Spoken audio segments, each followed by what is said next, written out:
The Book of Exodus. Exodus, chapter 1. These are the names of the sons of Israel, who went to Egypt with Jacob, each with his family. Reuben, Simeon, Levi, and Judah. Issachar, Zebulun, and Benjamin. Dan and Naphtali, Gad and Asher.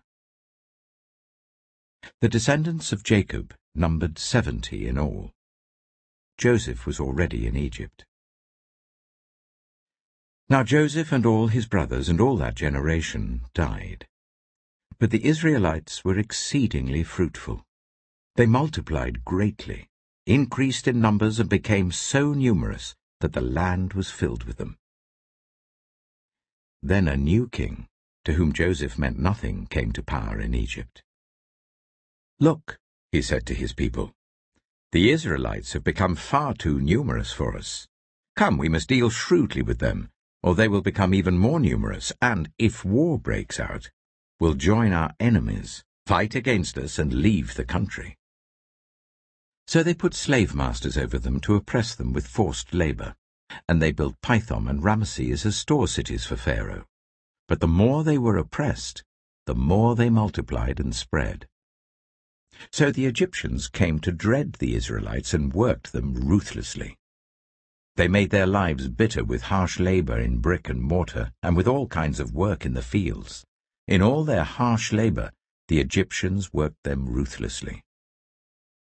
The king of Egypt said to the Hebrew midwives, whose names were Shiphrah and Puah, "When you are helping the Hebrew women during childbirth on the delivery stool, if you see that the baby is a boy, kill him. But if it is a girl, let her live." The midwives, however, feared God and did not do what the king of Egypt had told them to do. They let the boys live. Then the king of Egypt summoned the midwives and asked them, "Why have you done this? Why have you let the boys live?" The midwives answered Pharaoh, "Hebrew women are not like Egyptian women. They are vigorous and give birth before the midwives arrive." So God was kind to the midwives, and the people increased and became even more numerous. And because the midwives feared God, he gave them families of their own. Then Pharaoh gave this order to all his people: "Every Hebrew boy that is born you must throw into the Nile, but let every girl live." Exodus chapter 2. Now a man of the tribe of Levi married a Levite woman, and she became pregnant and gave birth to a son. When she saw that he was a fine child, she hid him for 3 months. But when she could hide him no longer, she got a papyrus basket for him and coated it with tar and pitch. Then she placed the child in it and put it among the reeds along the bank of the Nile. His sister stood at a distance to see what would happen to him. Then Pharaoh's daughter went down to the Nile to bathe, and her attendants were walking along the river bank. She saw the basket among the reeds and sent her female slaves to get it. She opened it and saw the baby. He was crying, and she felt sorry for him. "This is one of the Hebrew babies," she said. Then his sister asked Pharaoh's daughter, "Shall I go and get one of the Hebrew women to nurse the baby for you?" "Yes, go," she answered. So the girl went and got the baby's mother. Pharaoh's daughter said to her, "Take this baby and nurse him for me, and I will pay you." So the woman took the baby and nursed him. When the child grew older, she took him to Pharaoh's daughter, and he became her son. She named him Moses, saying, "I drew him out of the water." One day, after Moses had grown up, he went out to where his own people were and watched them at their hard labor. He saw an Egyptian beating a Hebrew, one of his own people. Looking this way and that, and seeing no one, he killed the Egyptian and hid him in the sand. The next day he went out and saw 2 Hebrews fighting. He asked the one in the wrong, "Why are you hitting your fellow Hebrew?" The man said, Who made you ruler and judge over us? Are you thinking of killing me as you killed the Egyptian?" Then Moses was afraid and thought, "What I did must have become known." When Pharaoh heard of this, he tried to kill Moses. But Moses fled from Pharaoh and went to live in Midian, where he sat down by a well. Now a priest of Midian had 7 daughters, and they came to draw water and fill the troughs to water their father's flock.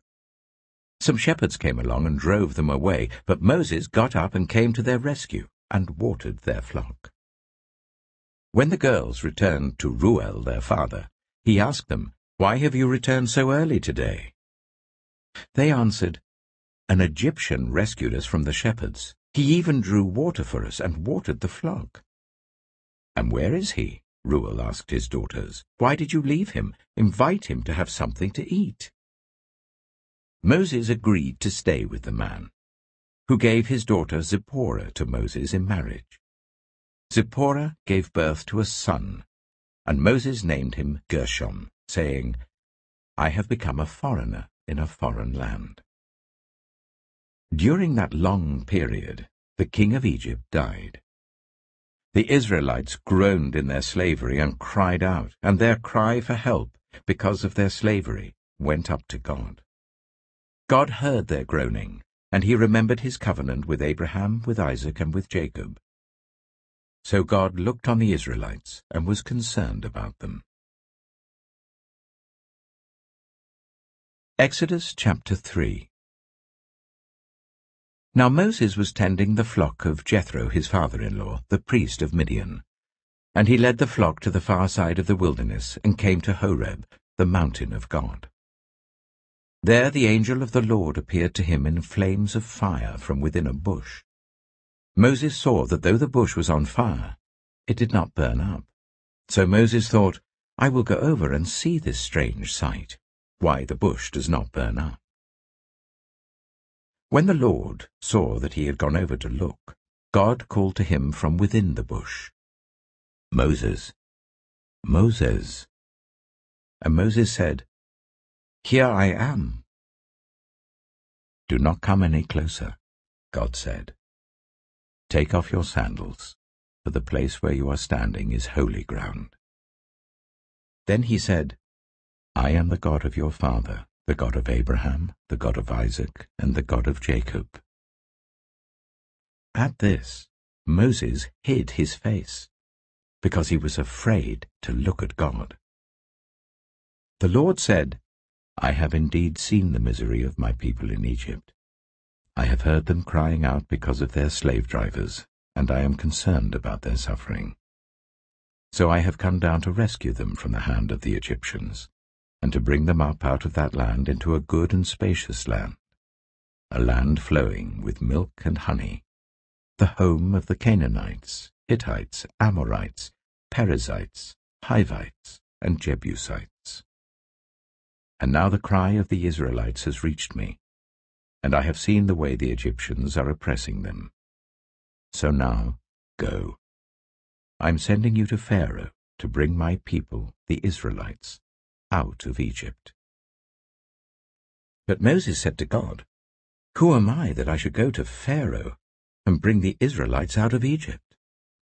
And God said, "I will be with you, and this will be the sign to you that it is I who have sent you. When you have brought the people out of Egypt, you will worship God on this mountain." Moses said to God, "Suppose I go to the Israelites and say to them, 'The God of your fathers has sent me to you,' and they ask me, 'What is his name?' Then what shall I tell them?" God said to Moses, "I am who I am. This is what you are to say to the Israelites. 'I am has sent me to you.'" God also said to Moses, "Say to the Israelites, 'The Lord, the God of your fathers, the God of Abraham, the God of Isaac, and the God of Jacob, has sent me to you. This is my name forever, the name you shall call me from generation to generation.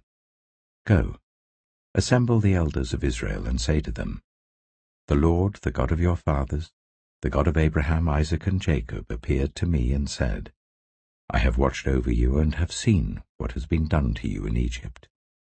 And I have promised to bring you up out of your misery in Egypt, into the land of the Canaanites, Hittites, Amorites, Perizzites, Hivites, and Jebusites, a land flowing with milk and honey. The elders of Israel will listen to you. Then you and the elders are to go to the king of Egypt and say to him, The Lord, the God of the Hebrews, has met with us. Let us take a 3-day journey into the wilderness to offer sacrifices to the Lord our God. But I know that the king of Egypt will not let you go, unless a mighty hand compels him. So I will stretch out my hand and strike the Egyptians with all the wonders that I will perform among them. After that, he will let you go. And I will make the Egyptians favorably disposed towards his people, so that when you leave you will not go empty-handed. Every woman is to ask her neighbor, and any woman living in her house, for articles of silver and gold and for clothing, which you will put on your sons and daughters, and so you will plunder the Egyptians. Exodus chapter 4. Moses answered, What if they do not believe me or listen to me and say, The Lord did not appear to you? Then the Lord said to him, What is that in your hand? A staff, he replied.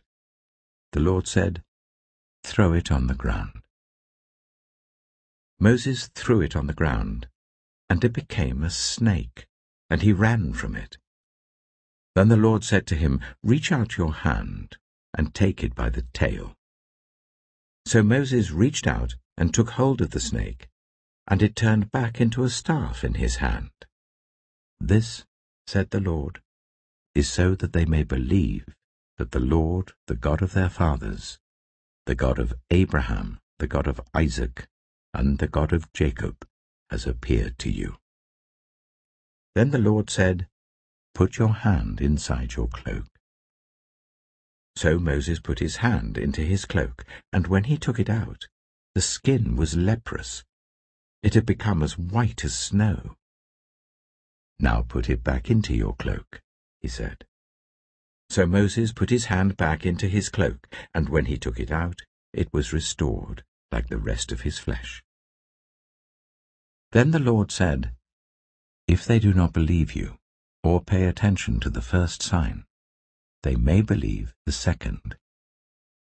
But if they do not believe these 2 signs or listen to you, take some water from the Nile and pour it on the dry ground. The water you take from the river will become blood on the ground. Moses said to the Lord, Pardon your servant, Lord, I have never been eloquent, neither in the past nor since you have spoken to your servant. I am slow of speech and tongue. The Lord said to him, Who gave human beings their mouths? Who makes them deaf or mute? Who gives them sight or makes them blind? Is it not I, the Lord? Now go, I will help you speak, and will teach you what to say. But Moses said, Pardon your servant, Lord. Please send someone else. Then the Lord's anger burned against Moses, and he said, What about your brother, Aaron the Levite? I know he can speak well. He is already on his way to meet you, and he will be glad to see you. You shall speak to him and put words in his mouth. I will help both of you speak, and will teach you what to do. He will speak to the people for you, and it will be as if he were your mouth, and as if you were God to him. But take this staff in your hand, so that you can perform the signs with it. Then Moses went back to Jethro, his father-in-law, and said to him, Let me return to my own people in Egypt, to see if any of them are still alive. Jethro said, Go, and I wish you well. Now the Lord had said to Moses in Midian, "Go back to Egypt, for all those who wanted to kill you are dead." So Moses took his wife and sons, put them on a donkey, and started back to Egypt. And he took the staff of God in his hand. The Lord said to Moses, "When you return to Egypt, see that you perform before Pharaoh all the wonders I have given you the power to do. But I will harden his heart, so that he will not let the people go. Then say to Pharaoh, 'This is what the Lord says. Israel is my firstborn son, and I told you, let my son go so that he may worship me. But you refuse to let him go, so I will kill your firstborn son.'" At a lodging place on the way, the Lord met Moses and was about to kill him. But Zipporah took a flint knife, cut off her son's foreskin, and touched Moses' feet with it. "Surely you are a bridegroom of blood to me," she said.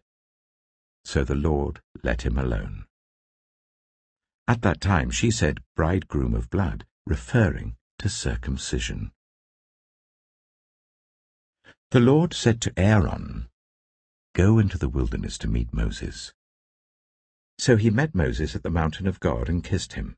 Then Moses told Aaron everything the Lord had sent him to say, and also about all the signs he had commanded him to perform. Moses and Aaron brought together all the elders of the Israelites, and Aaron told them everything the Lord had said to Moses. He also performed the signs before the people, and they believed. And when they heard that the Lord was concerned about them and had seen their misery, they bowed down and worshipped. Exodus chapter 5. Afterwards, Moses and Aaron went to Pharaoh and said, "This is what the Lord, the God of Israel, says. Let my people go, so that they may hold a festival to me in the wilderness." Pharaoh said, "Who is the Lord that I should obey him, and let Israel go? I do not know the Lord, and I will not let Israel go." Then they said, "The God of the Hebrews has met with us. Now let us take a 3-day journey into the wilderness to offer sacrifices to the Lord our God, or he may strike us with plagues or with the sword." But the king of Egypt said, "Moses and Aaron, why are you taking the people away from their labor? Get back to your work." Then Pharaoh said, "Look, the people of the land are now numerous, and you are stopping them from working." That same day Pharaoh gave this order to the slave drivers and overseers in charge of the people: "You are no longer to supply the people with straw for making bricks. Let them go and gather their own straw, but require them to make the same number of bricks as before. Don't reduce the quota. They're lazy. That is why they're crying out, 'Let us go and sacrifice to our God.' Make the work harder for the people, so that they keep working and pay no attention to lies." Then the slave drivers and the overseers went out and said to the people, "This is what Pharaoh says: I will not give you any more straw. Go and get your own straw wherever you can find it, but your work will not be reduced at all." So the people scattered all over Egypt to gather stubble to use for straw. The slave drivers kept pressing them, saying, "Complete the work required of you for each day, just as when you had straw." And Pharaoh's slave drivers beat the Israelite overseers they had appointed, demanding, "Why haven't you met your quota of bricks yesterday or today, as before?" Then the Israelite overseers went and appealed to Pharaoh, "Why have you treated your servants this way? Your servants are given no straw, yet we are told, 'Make bricks.' Your servants are being beaten, but the fault is with your own people." Pharaoh said, "Lazy, that's what you are, lazy.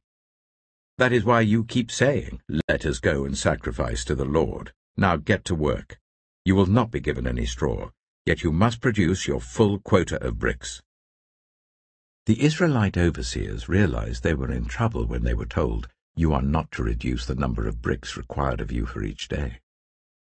When they left Pharaoh, they found Moses and Aaron waiting to meet them, and they said, May the Lord look on you and judge you. You have made us obnoxious to Pharaoh and his officials, and have put a sword in their hand to kill us." Moses returned to the Lord and said, "Why, Lord? Why have you brought trouble on this people? Is this why you sent me? Ever since I went to Pharaoh to speak in your name, he has brought trouble on this people, and you have not rescued your people at all." Exodus chapter 6.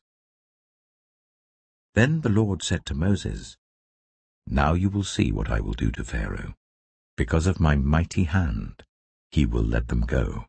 Because of my mighty hand, he will drive them out of his country." God also said to Moses, "I am the Lord. I appeared to Abraham, to Isaac, and to Jacob as God Almighty, but by my name, the Lord, I did not make myself known to them. I also established my covenant with them to give them the land of Canaan, where they resided as foreigners. Moreover, I have heard the groaning of the Israelites, whom the Egyptians are enslaving, and I have remembered my covenant. Therefore say to the Israelites, I am the Lord, and I will bring you out from under the yoke of the Egyptians. I will free you from being slaves to them. I will redeem you with an outstretched arm and with mighty acts of judgment. I will take you as my own people, and I will be your God. Then you will know that I am the Lord your God, who has brought you out from under the yoke of the Egyptians, and I will bring you to the land I swore with uplifted hand to give to Abraham, to Isaac, and to Jacob. I will give it to you as a possession. I am the Lord." Moses reported this to the Israelites, but they did not listen to him because of their discouragement and harsh labor. Then the Lord said to Moses, "Go, tell Pharaoh, king of Egypt, to let the Israelites go out of his country." But Moses said to the Lord, "If the Israelites will not listen to me, why would Pharaoh listen to me, since I speak with faltering lips?" Now the Lord spoke to Moses and Aaron about the Israelites and Pharaoh, king of Egypt, and he commanded them to bring the Israelites out of Egypt. These were the heads of their families. The sons of Reuben, the firstborn of Israel, were Hanok and Palu, Hezron and Carmi. These were the clans of Reuben. The sons of Simeon were Jemuel, Jamin, Ohad, Jachin, Zohar, and Sheuel, the son of a Canaanite woman. These were the clans of Simeon. These were the names of the sons of Levi according to their records: Gershon, Kohath, and Merari. Levi lived 137 years. The sons of Gershon by clans were Libni and Shimei. The sons of Kohath were Amram, Ishar, Hebron, and Uzziel. Kohath lived 133 years. The sons of Merari were Mahli and Mushi. These were the clans of Levi according to their records. Amram married his father's sister, Jochebed, who bore him Aaron and Moses. Amram lived 137 years. The sons of Izhar were Korah, Nepheg, and Zikri. The sons of Uzziel were Mishael, Elzaphan, and Sithri. Aaron married Elisheba, daughter of Amminadab and sister of Nahshon, and she bore him Nadab and Abihu, Eleazar and Ithamar. The sons of Korah were Asa, Elkanah, and Abiasaph. These were the Koharite clans. Eleazar, son of Aaron, married one of the daughters of Putiel, and she bore him Phinehas.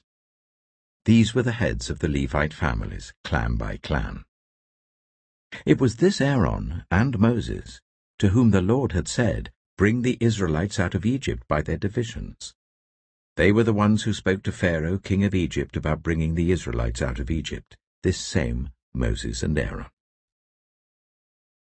Now when the Lord spoke to Moses in Egypt, he said to him, I am the Lord. Tell Pharaoh, king of Egypt, everything I tell you. But Moses said to the Lord, Since I speak with faltering lips, why would Pharaoh listen to me? Exodus chapter 7. Then the Lord said to Moses, See, I have made you like God to Pharaoh, and your brother Aaron will be your prophet. You are to say everything I command you, and your brother Aaron is to tell Pharaoh to let the Israelites go out of his country. But I will harden Pharaoh's heart, and though I multiply my signs and wonders in Egypt, he will not listen to you. Then I will lay my hand on Egypt, and with mighty acts of judgment I will bring out my divisions, my people, the Israelites, and the Egyptians will know that I am the Lord, when I stretch out my hand against Egypt and bring the Israelites out of it.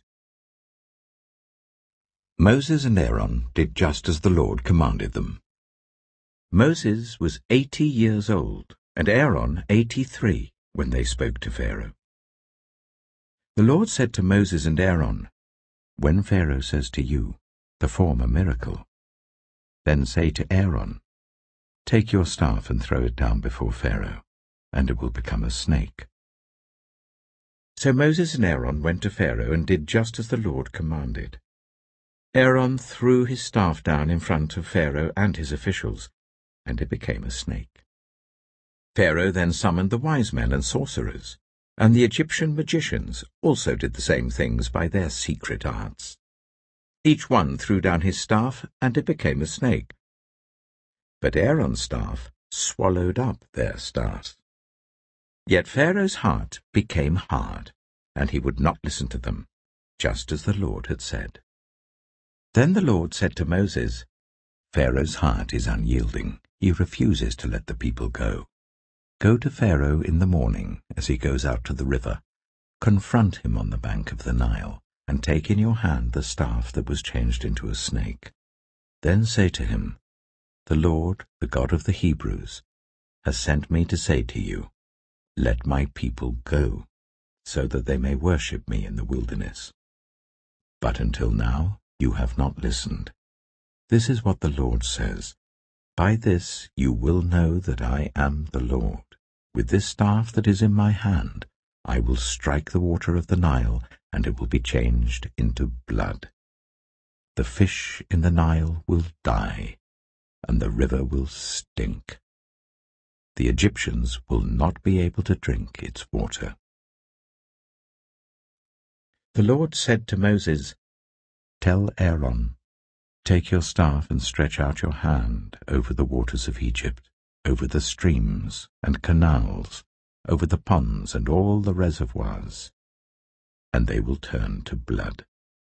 Blood will be everywhere in Egypt, even in vessels of wood and stone. Moses and Aaron did just as the Lord had commanded. He raised his staff in the presence of Pharaoh and his officials, and struck the water of the Nile, and all the water was changed into blood. The fish in the Nile died, and the river smelled so bad that the Egyptians could not drink its water. Blood was everywhere in Egypt. But the Egyptian magicians did the same things by their secret arts, and Pharaoh's heart became hard. He would not listen to Moses and Aaron, just as the Lord had said. Instead, he turned and went into his palace, and did not take even this to heart. And all the Egyptians dug along the Nile to get drinking water, because they could not drink the water of the river.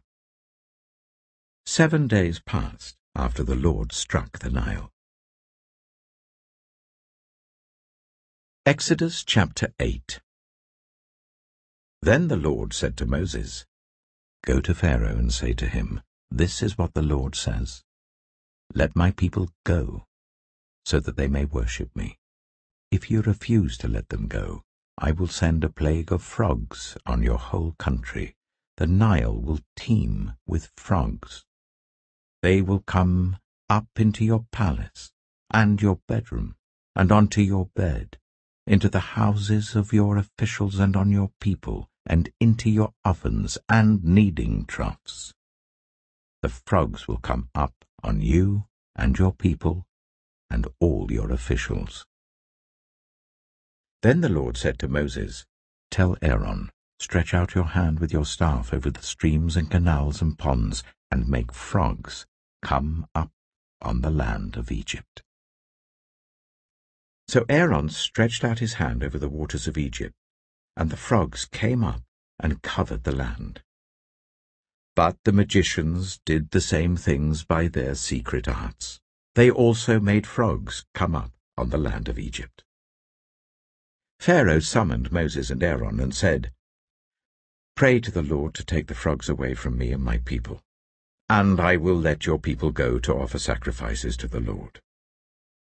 Moses said to Pharaoh, "I leave to you the honor of setting the time for me to pray for you and your officials and your people, that you and your houses may be rid of the frogs, except for those that remain in the Nile." "Tomorrow," Pharaoh said. Moses replied, "It will be as you say, so that you may know there is no one like the Lord our God. The frogs will leave you and your houses, your officials and your people. They will remain only in the Nile." After Moses and Aaron left Pharaoh, Moses cried out to the Lord about the frogs he had brought on Pharaoh, and the Lord did what Moses asked. The frogs died in the houses, in the courtyards, and in the fields. They were piled into heaps, and the land reeked of them. But when Pharaoh saw that there was relief, he hardened his heart and would not listen to Moses and Aaron, just as the Lord had said. Then the Lord said to Moses, "Tell Aaron, stretch out your staff and strike the dust of the ground, and throughout the land of Egypt the dust will become gnats." They did this, and when Aaron stretched out his hand with the staff and struck the dust of the ground, gnats came on people and animals. All the dust throughout the land of Egypt became gnats.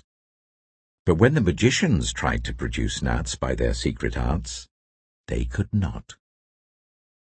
Since the gnats were on people and animals everywhere, the magicians said to Pharaoh, "This is the finger of God." But Pharaoh's heart was hard, and he would not listen, just as the Lord had said. Then the Lord said to Moses, "Get up early in the morning and confront Pharaoh as he goes to the river, and say to him, 'This is what the Lord says. Let my people go, so that they may worship me. If you do not let my people go, I will send swarms of flies on you and your officials, on your people, and into your houses.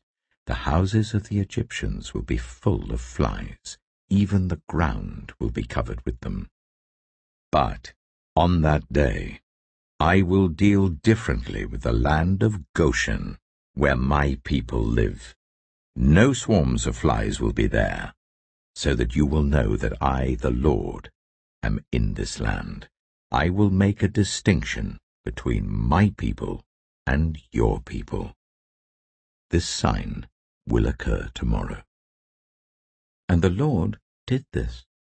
Dense swarms of flies poured into Pharaoh's palace and into the houses of his officials.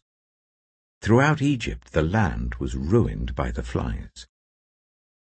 Then Pharaoh summoned Moses and Aaron and said, "Go, sacrifice to your God here in the land."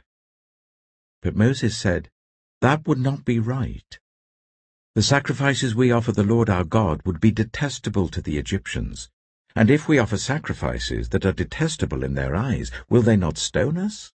We must take a 3-day journey into the wilderness to offer sacrifices to the Lord our God, as he commands us." Pharaoh said, "I will let you go to offer sacrifices to the Lord your God in the wilderness, but you must not go very far. Now pray for me." Moses answered, "As soon as I leave you, I will pray to the Lord, and tomorrow the flies will leave Pharaoh and his officials and his people. Only let Pharaoh be sure that he does not act deceitfully again, by not letting the people go to offer sacrifices to the Lord. Then Moses left Pharaoh and prayed to the Lord, and the Lord did what Moses asked. The flies left Pharaoh and his officials and his people. Not a fly remained. But this time also Pharaoh hardened his heart and would not let the people go. Exodus chapter 9. Then the Lord said to Moses, "Go to Pharaoh and say to him, 'This is what the Lord, the God of the Hebrews, says. Let my people go, so that they may worship me. If you refuse to let them go and continue to hold them back, the hand of the Lord will bring a terrible plague on your livestock in the field, on your horses, donkeys, and camels, and on your cattle, sheep, and goats. But the Lord will make a distinction between the livestock of Israel and that of Egypt, so that no animal belonging to the Israelites will die.'" The Lord set a time and said, "Tomorrow the Lord will do this in the land." And the next day the Lord did it. All the livestock of the Egyptians died, but not one animal belonging to the Israelites died. Pharaoh investigated and found that not even one of the animals of the Israelites had died. Yet his heart was unyielding, and he would not let the people go. Then the Lord said to Moses and Aaron, "Take handfuls of soot from a furnace, and let Moses toss it into the air in the presence of Pharaoh. It will become fine dust over the whole land of Egypt, and festering boils will break out on people and animals throughout the land." So they took soot from a furnace and stood before Pharaoh. Moses tossed it into the air, and festering boils broke out on people and animals. The magicians could not stand before Moses because of the boils that were on them and on all the Egyptians. But the Lord hardened Pharaoh's heart, and he would not listen to Moses and Aaron, just as the Lord had said to Moses. Then the Lord said to Moses, "Get up early in the morning, confront Pharaoh, and say to him, 'This is what the Lord, the God of the Hebrews, says. Let my people go, so that they may worship me. For this time I will send the full force of my plagues against you and against your officials and your people, so you may know that there is no one like me in all the earth. For by now I could have stretched out my hand and struck you and your people with a plague that would have wiped you off the earth. But I have raised you up for this very purpose, that I might show you my power, and that my name might be proclaimed in all the earth. You still set yourself against my people, and will not let them go. Therefore at this time tomorrow I will send the worst hailstorm that has ever fallen on Egypt, from the day it was founded till now. Give an order now to bring your livestock and everything you have in the field to a place of shelter, because the hail will fall on every person and animal that has not been brought in and is still out in the field, and they will die." Those officials of Pharaoh who feared the word of the Lord hurried to bring their slaves and their livestock inside. But those who ignored the word of the Lord left their slaves and livestock in the field. Then the Lord said to Moses, "Stretch out your hand towards the sky so that hail will fall all over Egypt, on people and animals and on everything growing in the fields of Egypt." When Moses stretched out his staff towards the sky, the Lord sent thunder and hail, and lightning flashed down to the ground. So the Lord rained hail on the land of Egypt. Hail fell, and lightning flashed back and forth.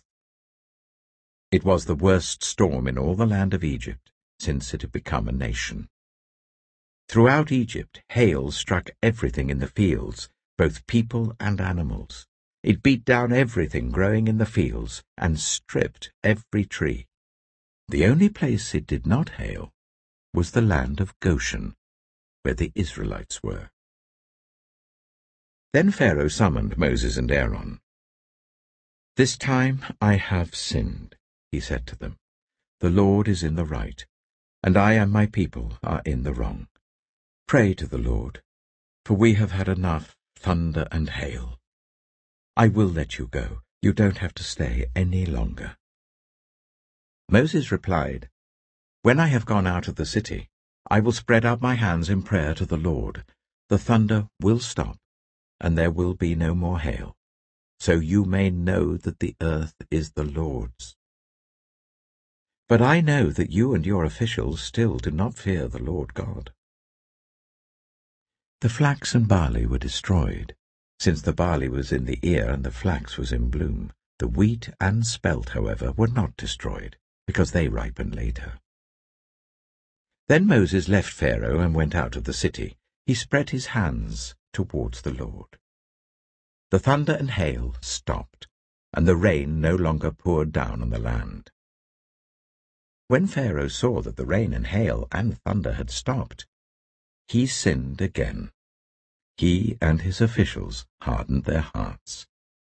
So Pharaoh's heart was hard, and he would not let the Israelites go, just as the Lord had said through Moses. Exodus chapter 10. Then the Lord said to Moses, "Go to Pharaoh, for I have hardened his heart and the hearts of his officials, so that I may perform these signs of mine among them, that you may tell your children and grandchildren how I dealt harshly with the Egyptians, and how I performed my signs among them, and that you may know that I am the Lord." So Moses and Aaron went to Pharaoh and said to him, "This is what the Lord, the God of the Hebrews, says. How long will you refuse to humble yourself before me? Let my people go, so that they may worship me. If you refuse to let them go, I will bring locusts into your country tomorrow.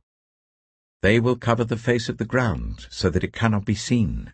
They will devour what little you have left after the hail, including every tree that is growing in your fields. They will fill your houses and those of all your officials and all the Egyptians, something neither your parents nor your ancestors have ever seen, from the day they settled in this land till now." Then Moses turned and left Pharaoh. Pharaoh's officials said to him, "How long will this man be a snare to us? Let the people go, so that they may worship the Lord their God. Do you not realize that Egypt is ruined?" Then Moses and Aaron were brought back to Pharaoh. "Go worship the Lord your God," he said. "But tell me who will be going." Moses answered, "We will go with our young and our old, with our sons and our daughters, and with our flocks and herds, because we are to celebrate a festival to the Lord." Pharaoh said, "The Lord be with you, if I let you go, along with your women and children. Clearly you are bent on evil. No, let only the men go and worship the Lord, since that's what you have been asking for." Then Moses and Aaron were driven out of Pharaoh's presence. And the Lord said to Moses, "Stretch out your hand over Egypt, so that locusts swarm over the land and devour everything growing in the fields, everything left by the hail." So Moses stretched out his staff over Egypt, and the Lord made an east wind blow across the land all that day and all that night. By morning the wind had brought the locusts. They invaded all Egypt, and settled down in every area of the country in great numbers. Never before had there been such a plague of locusts, nor will there ever be again. They covered all the ground until it was black. They devoured all that was left after the hail, everything growing in the fields and the fruit on the trees. Nothing green remained on tree or plant in all the land of Egypt. Pharaoh quickly summoned Moses and Aaron and said, "I have sinned against the Lord your God and against you. Now forgive my sin once more. and pray to the Lord your God to take this deadly plague away from me." Moses then left Pharaoh and prayed to the Lord. And the Lord changed the wind to a very strong west wind, which caught up the locusts and carried them into the Red Sea. Not a locust was left anywhere in Egypt. But the Lord hardened Pharaoh's heart, and he would not let the Israelites go. Then the Lord said to Moses, "Stretch out your hand towards the sky, so that darkness spreads over Egypt, darkness that can be felt." So Moses stretched out his hand towards the sky, and total darkness covered all Egypt for 3 days. No one could see anyone else or move about for 3 days. Yet all the Israelites had light in the places where they lived. Then Pharaoh summoned Moses and said, "Go, worship the Lord. Even your women and children may go with you, only leave your flocks and herds behind." But Moses said, "You must allow us to have sacrifices and burnt offerings to present to the Lord our God. Our livestock, too, must go with us. Not a hoof is to be left behind. We have to use some of them in worshipping the Lord our God, and until we get there, we will not know what we are to use to worship the Lord." But the Lord hardened Pharaoh's heart, and he was not willing to let them go. Pharaoh said to Moses, "Get out of my sight. Make sure you do not appear before me again. The day you see my face, you will die." "Just as you say," Moses replied. "I will never appear before you again." Exodus chapter 11. Now the Lord said to Moses, "I will bring one more plague on Pharaoh and on Egypt. After that, he will let you go from here, and when he does, he will drive you out completely. Tell the people that men and women alike are to ask their neighbors for articles of silver and gold." The Lord made the Egyptians favorably disposed towards the people, and Moses himself was highly regarded in Egypt by Pharaoh's officials and by the people. So Moses said, "This is what the Lord says, about midnight I will go throughout Egypt. Every firstborn son in Egypt will die, from the firstborn son of Pharaoh who sits on the throne to the firstborn son of the female slave who is at her handmill, and all the firstborn of the cattle as well. There will be loud wailing throughout Egypt, worse than there has ever been or ever will be again. But among the Israelites not a dog will bark at any person or animal. Then you will know that the Lord makes a distinction between Egypt and Israel. All these officials of yours will come to me, bowing down before me, and saying, 'Go, you and all the people who follow you.' After that, I will leave." Then Moses, hot with anger, left Pharaoh. The Lord had said to Moses, "Pharaoh will refuse to listen to you, so that my wonders may be multiplied in Egypt." Moses and Aaron performed all these wonders before Pharaoh, but the Lord hardened Pharaoh's heart, and he would not let the Israelites go out of his country. Exodus chapter 12. The Lord said to Moses and Aaron in Egypt, "This month is to be for you the first month of your year. Tell the whole community of Israel that on the 10th day of this month each man is to take a lamb for his family, one for each household.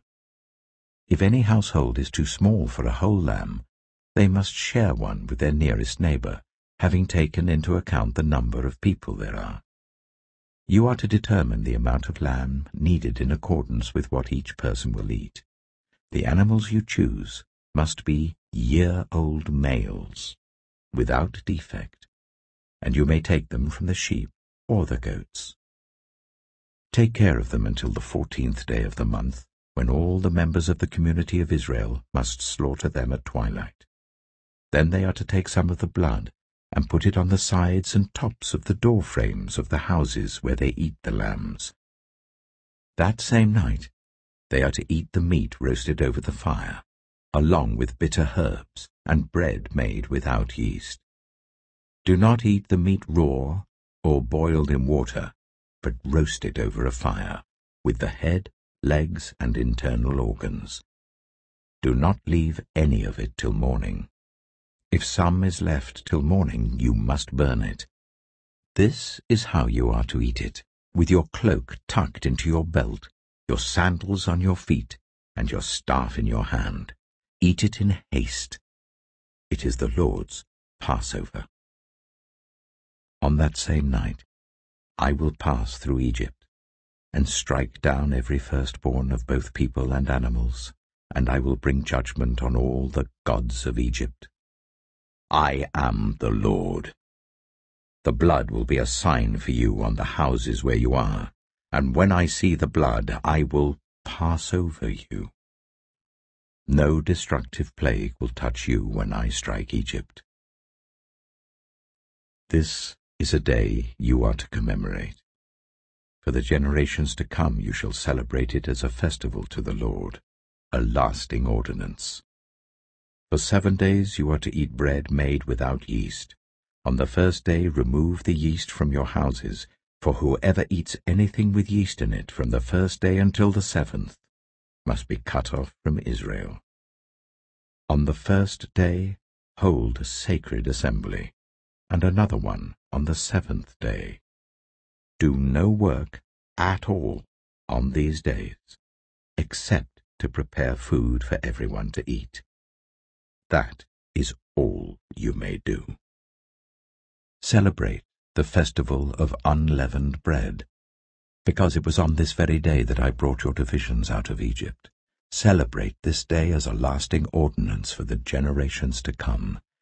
In the 1st month you are to eat bread made without yeast, from the evening of the 14th day until the evening of the 21st day. For 7 days no yeast is to be found in your houses, and anyone, whether foreigner or native-born, who eats anything with yeast in it, must be cut off from the community of Israel. Eat nothing made with yeast. Wherever you live, you must eat unleavened bread. Then Moses summoned all the elders of Israel and said to them, Go at once and select the animals for your families and slaughter the Passover lamb. Take a bunch of hyssop, dip it into the blood in the basin, and put some of the blood on the top and on both sides of the doorframe. None of you shall go out of the door of your house until morning. When the Lord goes through the land to strike down the Egyptians, he will see the blood on the top and sides of the doorframe, and will pass over that doorway, and he will not permit the destroyer to enter your houses and strike you down. Obey these instructions as a lasting ordinance for you and your descendants. When you enter the land that the Lord will give you as he promised, observe this ceremony. And when your children ask you, What does this ceremony mean to you? Then tell them, It is the Passover sacrifice to the Lord, who passed over the houses of the Israelites in Egypt and spared our homes when he struck down the Egyptians. Then the people bowed down and worshipped. The Israelites did just what the Lord commanded Moses and Aaron. At midnight, the Lord struck down all the firstborn in Egypt, from the firstborn of Pharaoh who sat on the throne, to the firstborn of the prisoner who was in the dungeon, and the firstborn of all the livestock as well. Pharaoh and all his officials and all the Egyptians got up during the night, and there was loud wailing in Egypt, for there was not a house without someone dead. During the night, Pharaoh summoned Moses and Aaron and said, Up, leave my people, you and the Israelites. Go worship the Lord as you have requested. Take your flocks and herds, as you have said, and go. And also bless me." The Egyptians urged the people to hurry and leave the country. "For otherwise," they said, "we will all die." So the people took their dough before the yeast was added and carried it on their shoulders in kneading troughs wrapped in clothing. The Israelites did as Moses instructed and asked the Egyptians for articles of silver and gold and for clothing. The Lord had made the Egyptians favorably disposed towards the people, and they gave them what they asked for. So they plundered the Egyptians. The Israelites journeyed from Ramesses to Succoth. There were about 600,000 men on foot, besides women and children. Many other people went up with them, and also large droves of livestock, both flocks and herds. With the dough the Israelites had brought from Egypt, they baked loaves of unleavened bread. The dough was without yeast, because they had been driven out of Egypt and did not have time to prepare food for themselves. Now the length of time the Israelite people lived in Egypt was 430 years.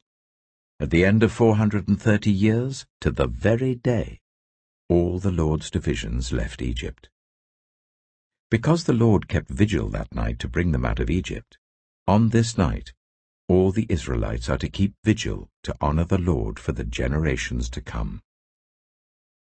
The Lord said to Moses and Aaron, "These are the regulations for the Passover meal. No foreigner may eat it. Any slave you have bought may eat it after you have circumcised him, but a temporary resident or a hired worker may not eat it. It must be eaten inside the house. Take none of the meat outside the house. Do not break any of the bones.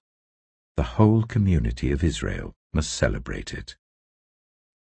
A foreigner residing among you who wants to celebrate the Lord's Passover must have all the males in his household circumcised. Then he may take part, like one born in the land. No uncircumcised male may eat it. The same law applies both to the native-born and to the foreigner residing among you." All the Israelites did just what the Lord had commanded Moses and Aaron, and on that very day the Lord brought the Israelites out of Egypt by their divisions. Exodus chapter 13. The Lord said to Moses, "Consecrate to me every firstborn male. The first offspring of every womb among the Israelites belongs to me, whether human or animal." Then Moses said to the people, "Commemorate this day, the day you came out of Egypt, out of the land of slavery, because the Lord brought you out of it with a mighty hand. Eat nothing containing yeast. Today, in the month of Aviv, you are leaving.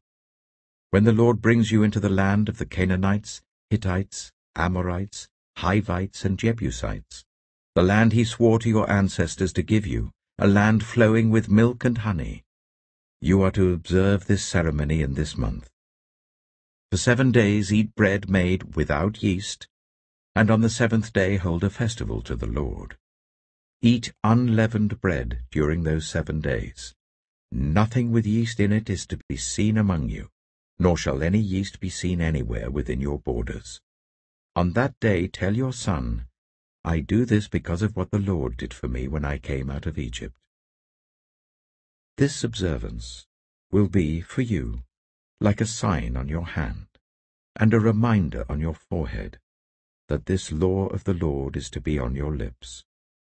For the Lord brought you out of Egypt with his mighty hand. You must keep this ordinance at the appointed time, year after year. After the Lord brings you into the land of the Canaanites and gives it to you, as he promised on oath to you and your ancestors, you are to give over to the Lord the first offspring of every womb. All the firstborn males of your livestock belong to the Lord. Redeem with a lamb every firstborn donkey. But if you do not redeem it, break its neck. Redeem every firstborn among your sons. In the days to come, when your son asks you, 'What does this mean?' say to him, 'With a mighty hand the Lord brought us out of Egypt, out of the land of slavery. When Pharaoh stubbornly refused to let us go, the Lord killed the firstborn of both people and animals in Egypt. This is why I sacrifice to the Lord the first male offspring of every womb, and redeem each of my firstborn sons. And it will be like a sign on your hand, and a symbol on your forehead, that the Lord brought us out of Egypt with his mighty hand.'" When Pharaoh let the people go, God did not lead them on the road through the Philistine country, though that was shorter. For God said, if they face war, they might change their minds and return to Egypt. So God led the people around by the desert road towards the Red Sea. The Israelites went up out of Egypt ready for battle. Moses took the bones of Joseph with him, because Joseph had made the Israelites swear an oath.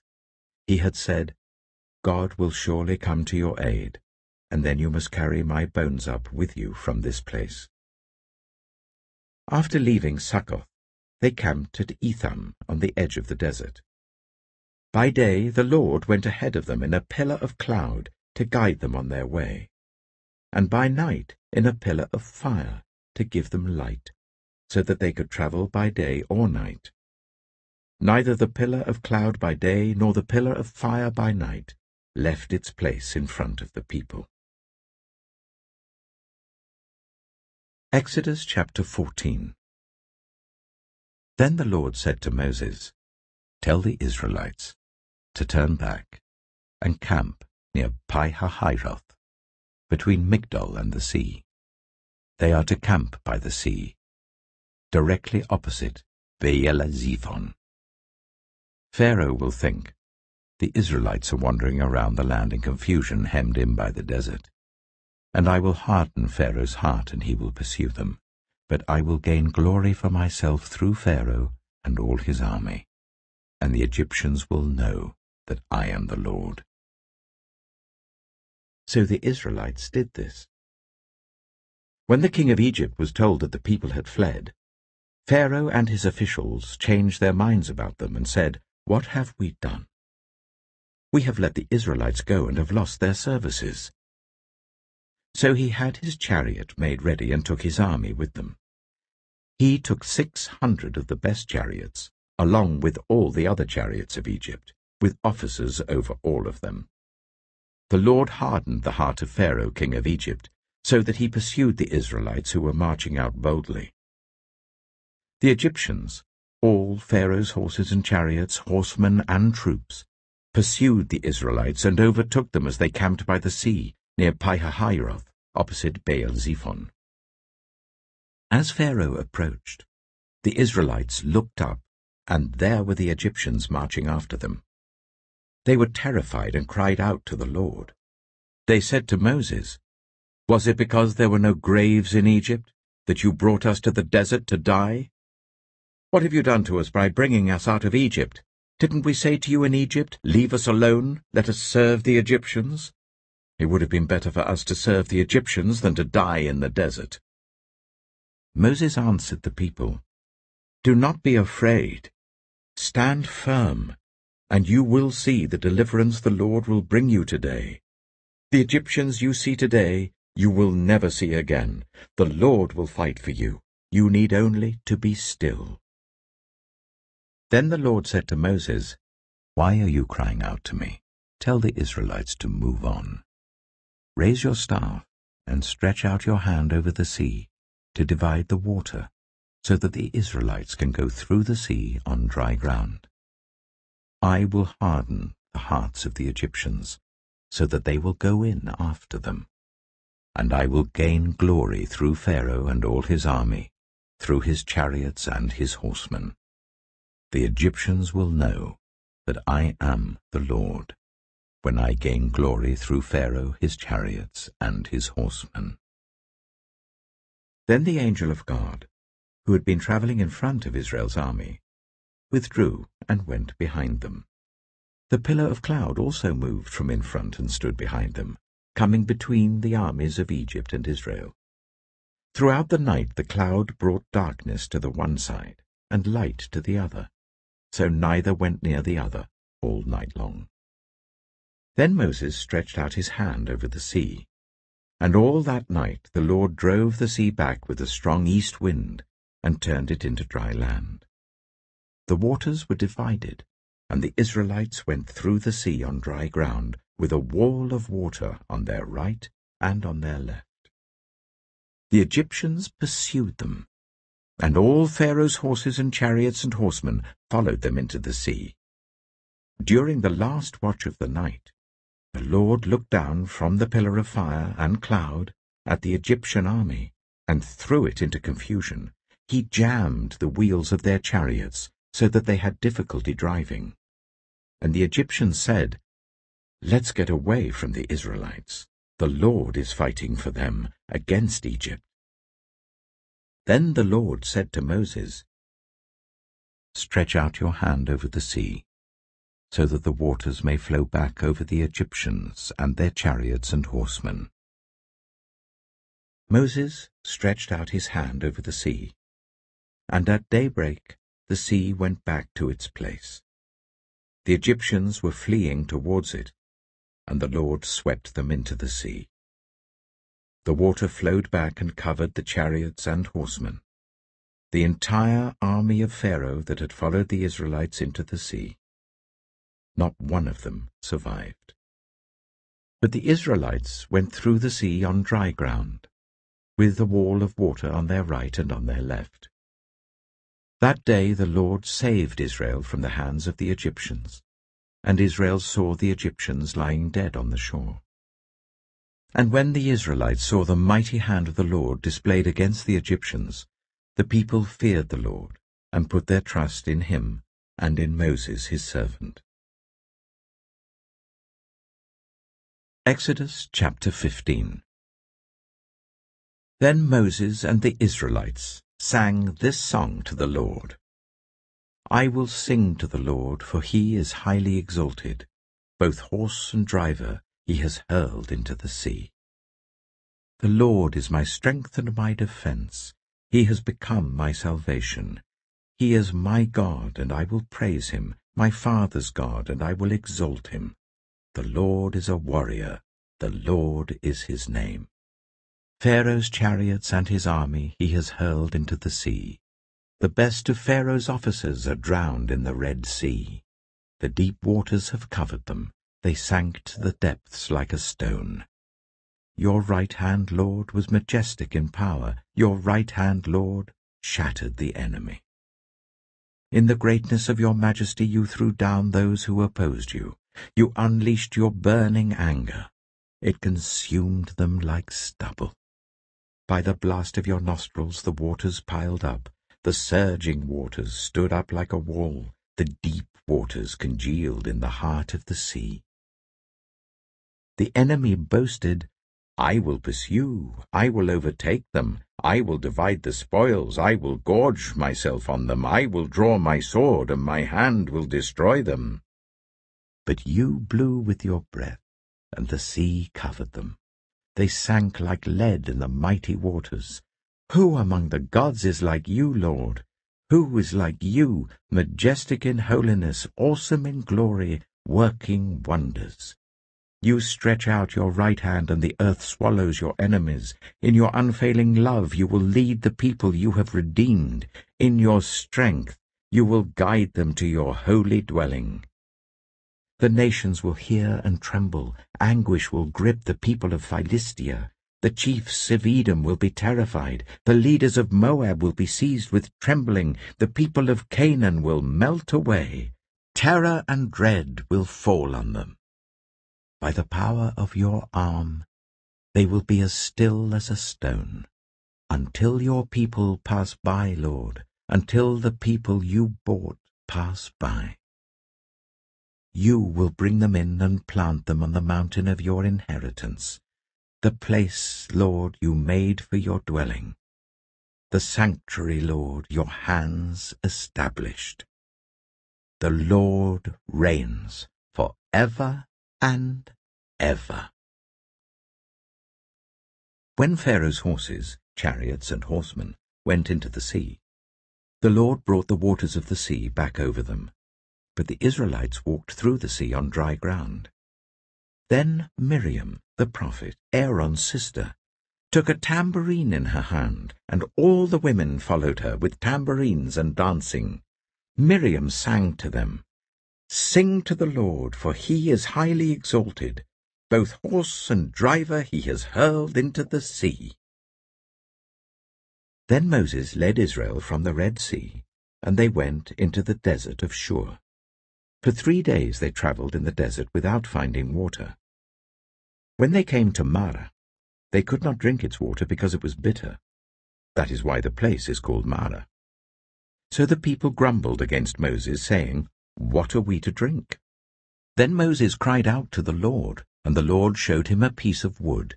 He threw it into the water, and the water became fit to drink. There the Lord issued a ruling and instruction for them and put them to the test. He said, "If you listen carefully to the Lord your God and do what is right in his eyes, if you pay attention to his commands and keep all his decrees, I will not bring on you any of the diseases I brought on the Egyptians, for I am the Lord who heals you." Then they came to Elim, where there were 12 springs and 70 palm trees, and they camped there near the water. Exodus chapter 16. The whole Israelite community set out from Elim and came to the desert of Sin, which is between Elim and Sinai, on the 15th day of the 2nd month after they had come out of Egypt. In the desert, the whole community grumbled against Moses and Aaron. The Israelites said to them, "If only we had died by the Lord's hand in Egypt. There we sat round pots of meat and ate all the food we wanted, but you have brought us out into this desert to starve this entire assembly to death." Then the Lord said to Moses, "I will rain down bread from heaven for you. The people are to go out each day and gather enough for that day. In this way I will test them and see whether they will follow my instructions. On the 6th day they are to prepare what they bring in, and that is to be twice as much as they gather on the other days." So Moses and Aaron said to all the Israelites, "In the evening you will know that it was the Lord who brought you out of Egypt, and in the morning you will see the glory of the Lord, because he has heard your grumbling against him. Who are we that you should grumble against us?" Moses also said, "You will know that it was the Lord when he gives you meat to eat in the evening, and all the bread you want in the morning, because he has heard your grumbling against him. Who are we? You are not grumbling against us, but against the Lord." Then Moses told Aaron, "Say to the entire Israelite community, 'Come before the Lord, for he has heard your grumbling.'" While Aaron was speaking to the whole Israelite community, they looked towards the desert, and there was the glory of the Lord appearing in the cloud. The Lord said to Moses, "I have heard the grumbling of the Israelites. Tell them, at twilight you will eat meat, and in the morning you will be filled with bread. Then you will know that I am the Lord your God." That evening quail came and covered the camp, and in the morning there was a layer of dew around the camp. When the dew was gone, thin flakes like frost on the ground appeared on the desert floor. When the Israelites saw it, they said to each other, "What is it?" For they did not know what it was.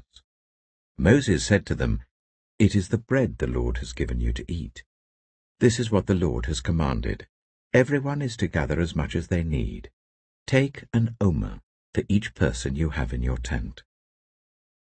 The Israelites did as they were told. Some gathered much, some little. And when they measured it by the omer, the one who gathered much did not have too much, and the one who gathered little did not have too little. Everyone had gathered just as much as they needed.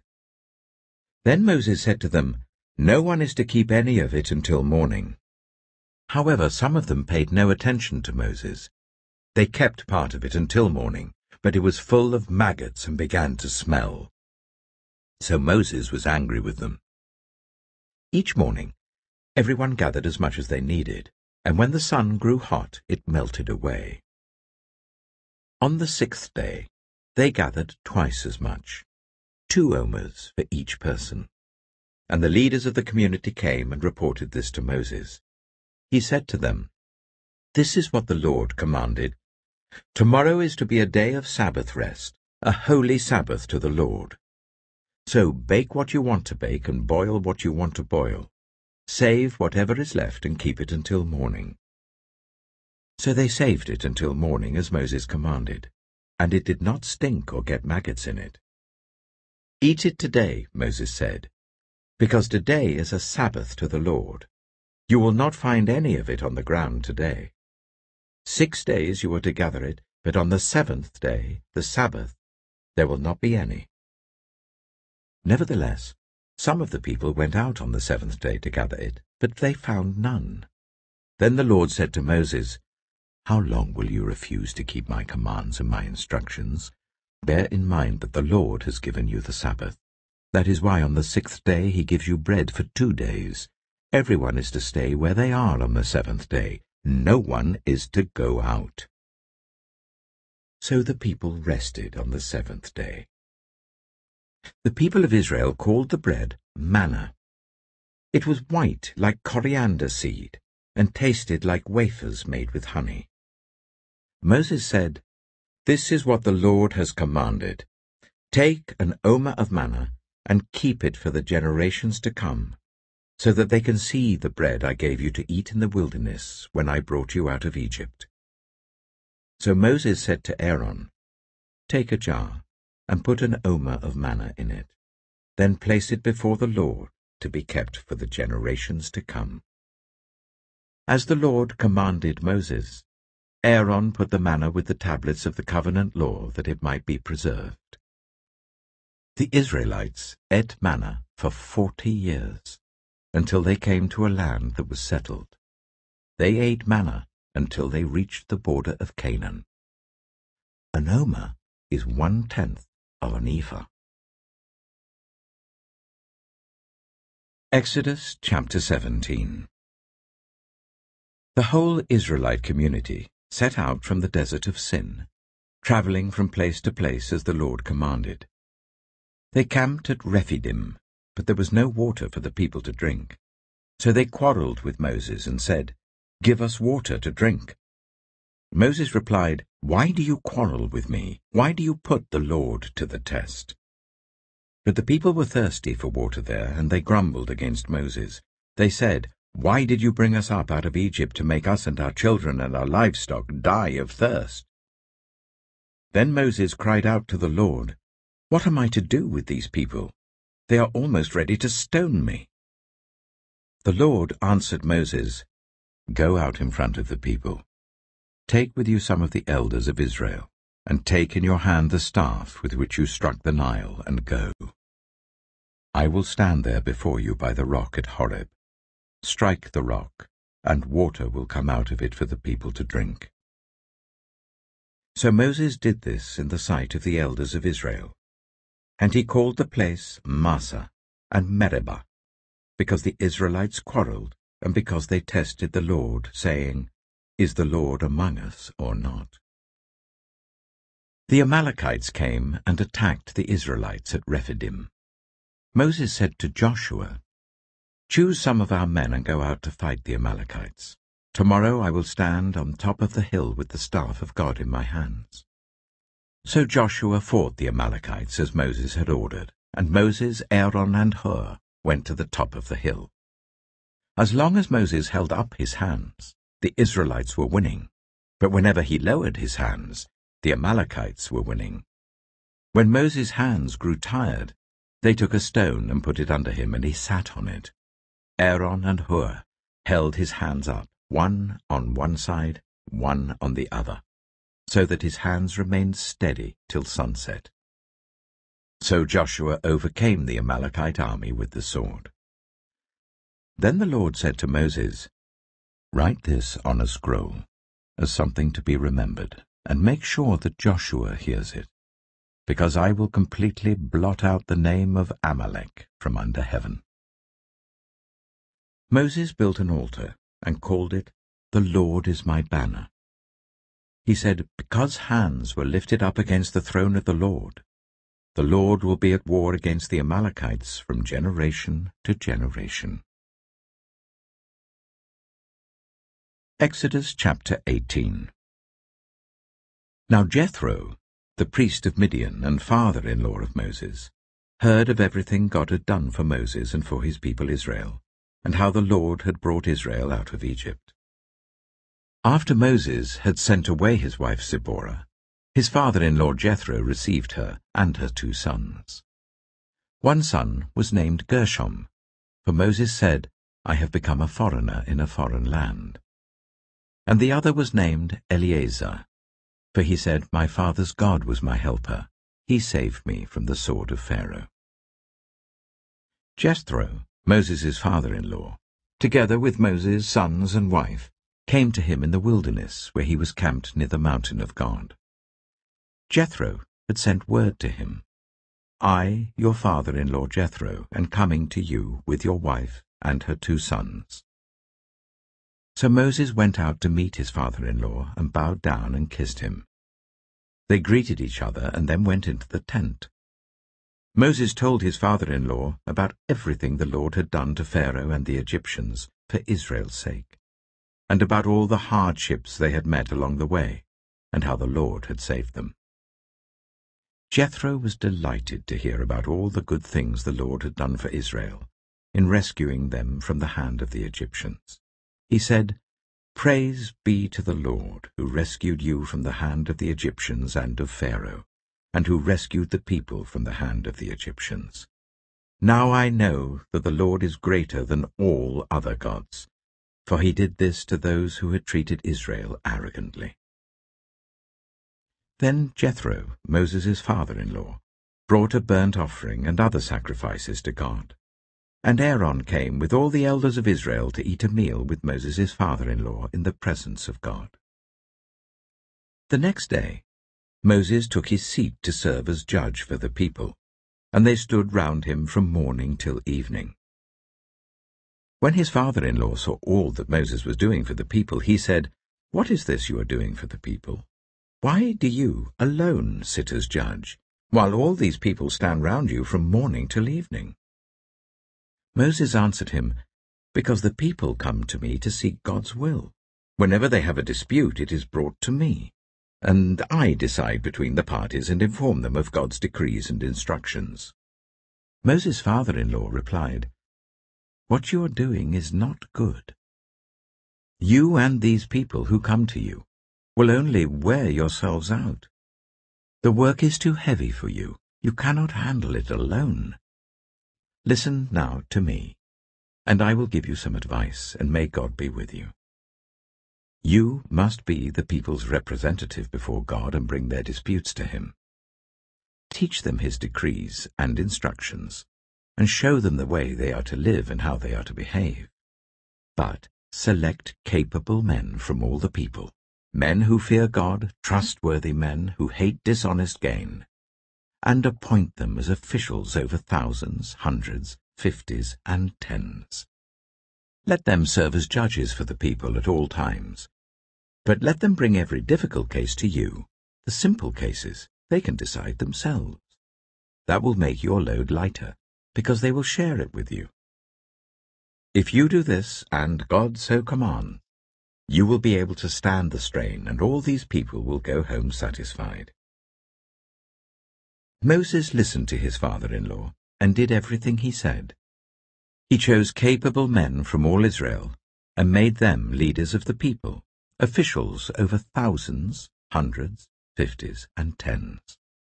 They served as judges for the people at all times. The difficult cases they brought to Moses, but the simple ones they decided themselves. Then Moses sent his father-in-law on his way, and Jethro returned to his own country. Exodus chapter 19.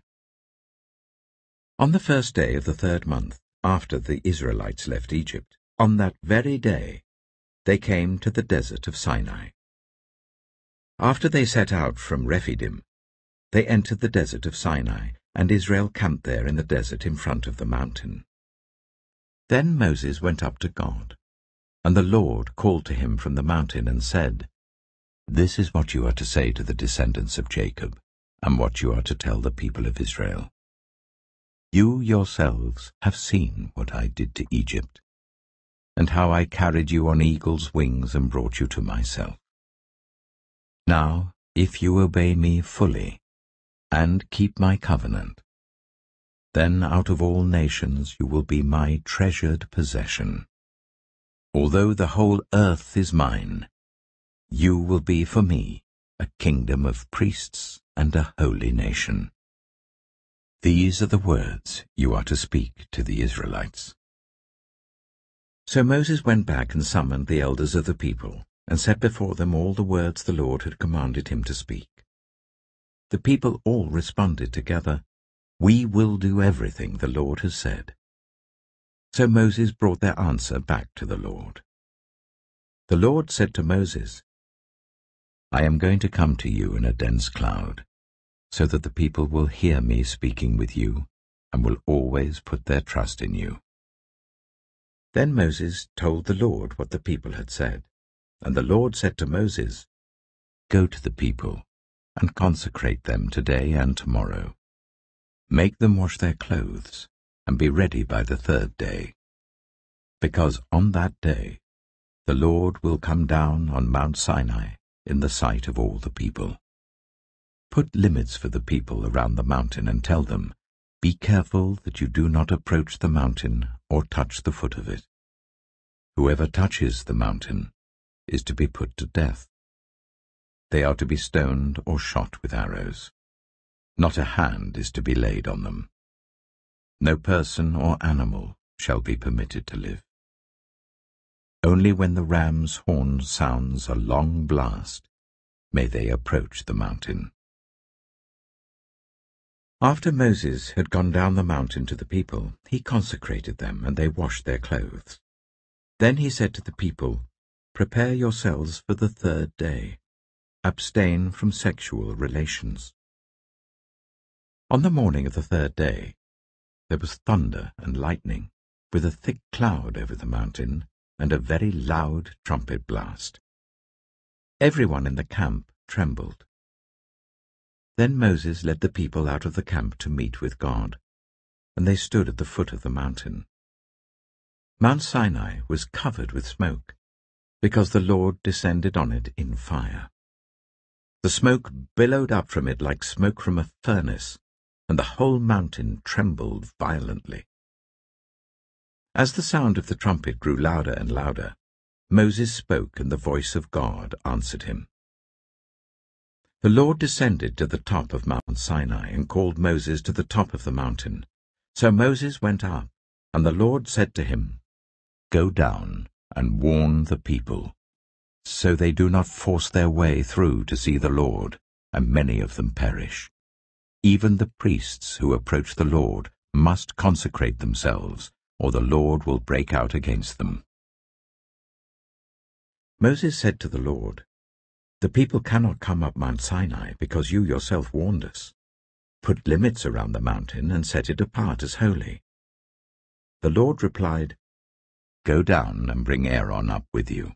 But the priests and the people must not force their way through to come up to the Lord, or he will break out against them."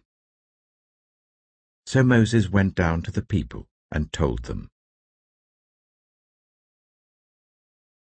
Exodus chapter 20. And God spoke all these words: "I am the Lord your God, who brought you out of Egypt, out of the land of slavery. You shall have no other gods before me.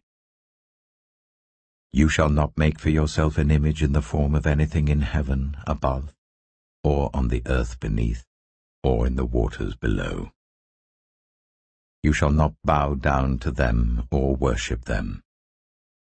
For I, the Lord your God, am a jealous God, punishing the children for the sin of the parents to the third and fourth generation of those who hate me, but showing love to 1,000 generations of those who love me and keep my commandments.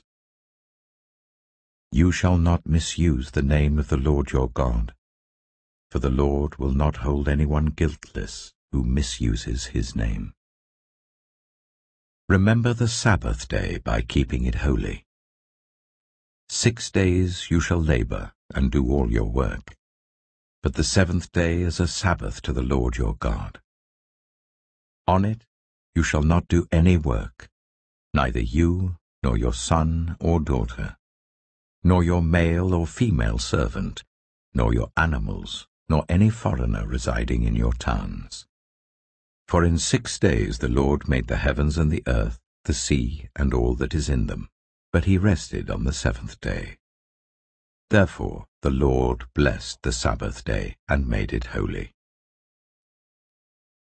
Honor your father and your mother, so that you may live long in the land the Lord your God is giving you. You shall not murder. You shall not commit adultery. You shall not steal. You shall not give false testimony against your neighbor. You shall not covet your neighbor's house. You shall not covet your neighbor's wife, or his male or female servant, his ox or donkey, or anything that belongs to your neighbor. When the people saw the thunder and lightning and heard the trumpet and saw the mountain in smoke, they trembled with fear. They stayed at a distance and said to Moses, "Speak to us yourself, and we will listen. But do not let God speak to us, or we will die." Moses said to the people, "Do not be afraid. God has come to test you, so that the fear of God will be with you, to keep you from sinning."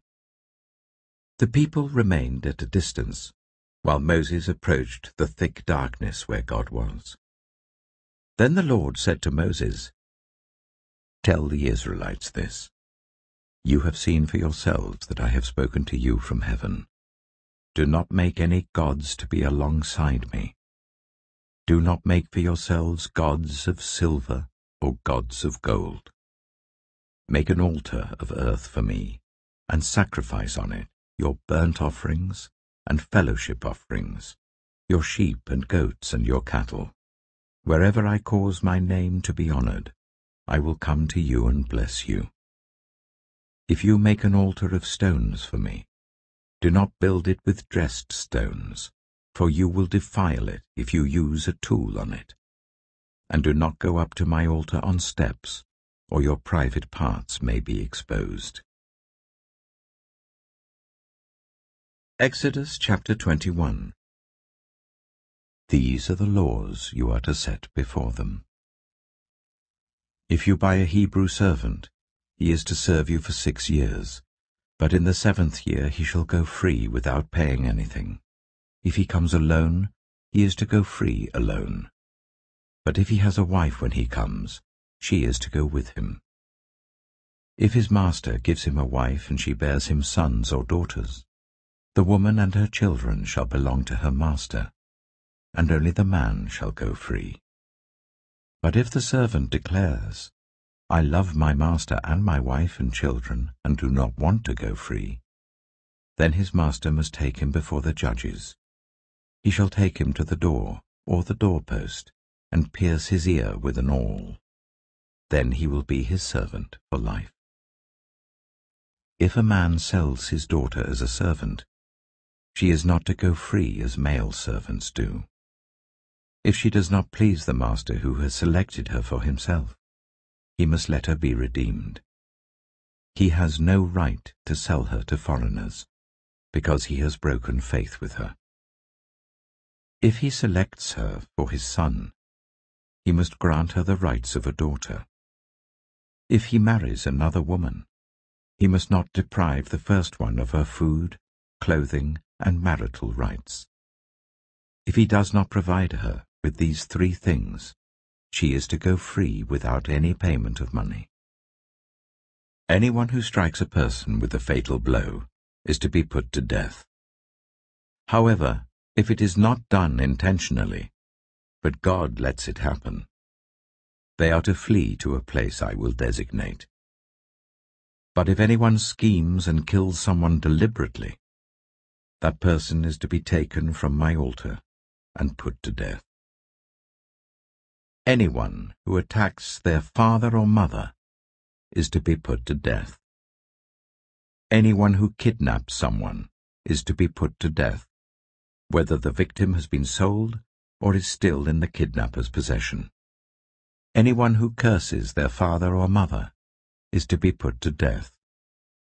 If people quarrel and one person hits another with a stone or with their fist, and the victim does not die but is confined to bed, the one who struck the blow will not be held liable if the other can get up and walk around outside with the staff. However, the guilty party must pay the injured person for any loss of time and see that the victim is completely healed. Anyone who beats their male or female slave with a rod must be punished if the slave dies as a direct result. But they are not to be punished if the slave recovers after a day or two, since the slave is their property. If people are fighting and hit a pregnant woman and she gives birth prematurely, but there is no serious injury, the offender must be fined whatever the woman's husband demands and the court allows. But if there is serious injury, you are to take life for life, eye for eye, tooth for tooth, hand for hand, foot for foot, burn for burn, wound for wound, bruise for bruise. An owner who hits a male or female slave in the eye and destroys it must let the slave go free to compensate for the eye. And an owner who knocks out the tooth of a male or female slave must let the slave go free to compensate for the tooth. If a bull gores a man or woman to death, the bull is to be stoned to death, and its meat must not be eaten. But the owner of the bull will not be held responsible. If, however, the bull has had the habit of goring, and the owner has been warned but has not kept it penned up, and it kills a man or woman, the bull is to be stoned, and its owner also is to be put to death. However, if payment is demanded, the owner may redeem his life by the payment of whatever is demanded. This law also applies if the bull gores a son or a daughter. If the bull gores a male or female slave, the owner must pay 30 shekels of silver to the master of the slave, and the bull is to be stoned to death. If anyone uncovers a pit, or digs one and fails to cover it, and an ox or donkey falls into it, the one who opened the pit must pay the owner for the loss and take the dead animal in exchange. If anyone's bull injures someone else's bull and it dies, the two parties are to sell the live one and divide both the money and the dead animal equally. However, if it was known that the bull had the habit of goring, yet the owner did not keep it penned up, the owner must pay animal for animal and take the dead animal in exchange. Exodus chapter 22. Whoever steals an ox or a sheep and slaughters it, or sells it, must pay back 5 head of cattle for the ox and 4 sheep for the sheep. If a thief is caught breaking in at night and is struck a fatal blow, the defender is not guilty of bloodshed. But if it happens after sunrise, the defender is guilty of bloodshed. Anyone who steals must certainly make restitution. But if they have nothing, they must be sold to pay for their theft. If the stolen animal is found alive in their possession, whether ox or donkey or sheep, they must pay back double. If anyone grazes their livestock in a field or vineyard, and lets them stray and they graze in someone else's field, the offender must make restitution from the best of their own field or vineyard. If a fire breaks out and spreads into thorn bushes, so that it burns sheaves of corn or standing corn or the whole field, the one who started the fire must make restitution. If anyone gives a neighbor silver or goods for safekeeping, and they are stolen from the neighbor's house, the thief, if caught, must pay back double. But if the thief is not found, the owner of the house must appear before the judges, and they must determine whether the owner of the house has laid hands on the other person's property. In all cases of illegal possession of an ox, a donkey, a sheep, a garment, or any other lost property about which somebody says, "This is mine," both parties are to bring their cases before the judges. The one whom the judges declare guilty must pay back double to the other. If anyone gives a donkey, an ox, a sheep, or any other animal to their neighbor for safekeeping, and it dies, or is injured, or is taken away while no one is looking, the issue between them will be settled by the taking of an oath before the Lord, that the neighbor did not lay hands on the other person's property. The owner is to accept this, and no restitution is required. But if the animal was stolen from the neighbor, restitution must be made to the owner. If it was torn to pieces by a wild animal, the neighbor shall bring in the remains as evidence, and shall not be required to pay for the torn animal. If anyone borrows an animal from their neighbor, and it is injured or dies while the owner is not present, they must make restitution. But if the owner is with the animal, the borrower will not have to pay. If the animal was hired, the money paid for the hire covers the loss. If a man seduces a virgin who is not pledged to be married and sleeps with her, he must pay the bride price, and she shall be his wife. If her father absolutely refuses to give her to him, he must still pay the bride price for virgins. Do not allow a sorceress to live.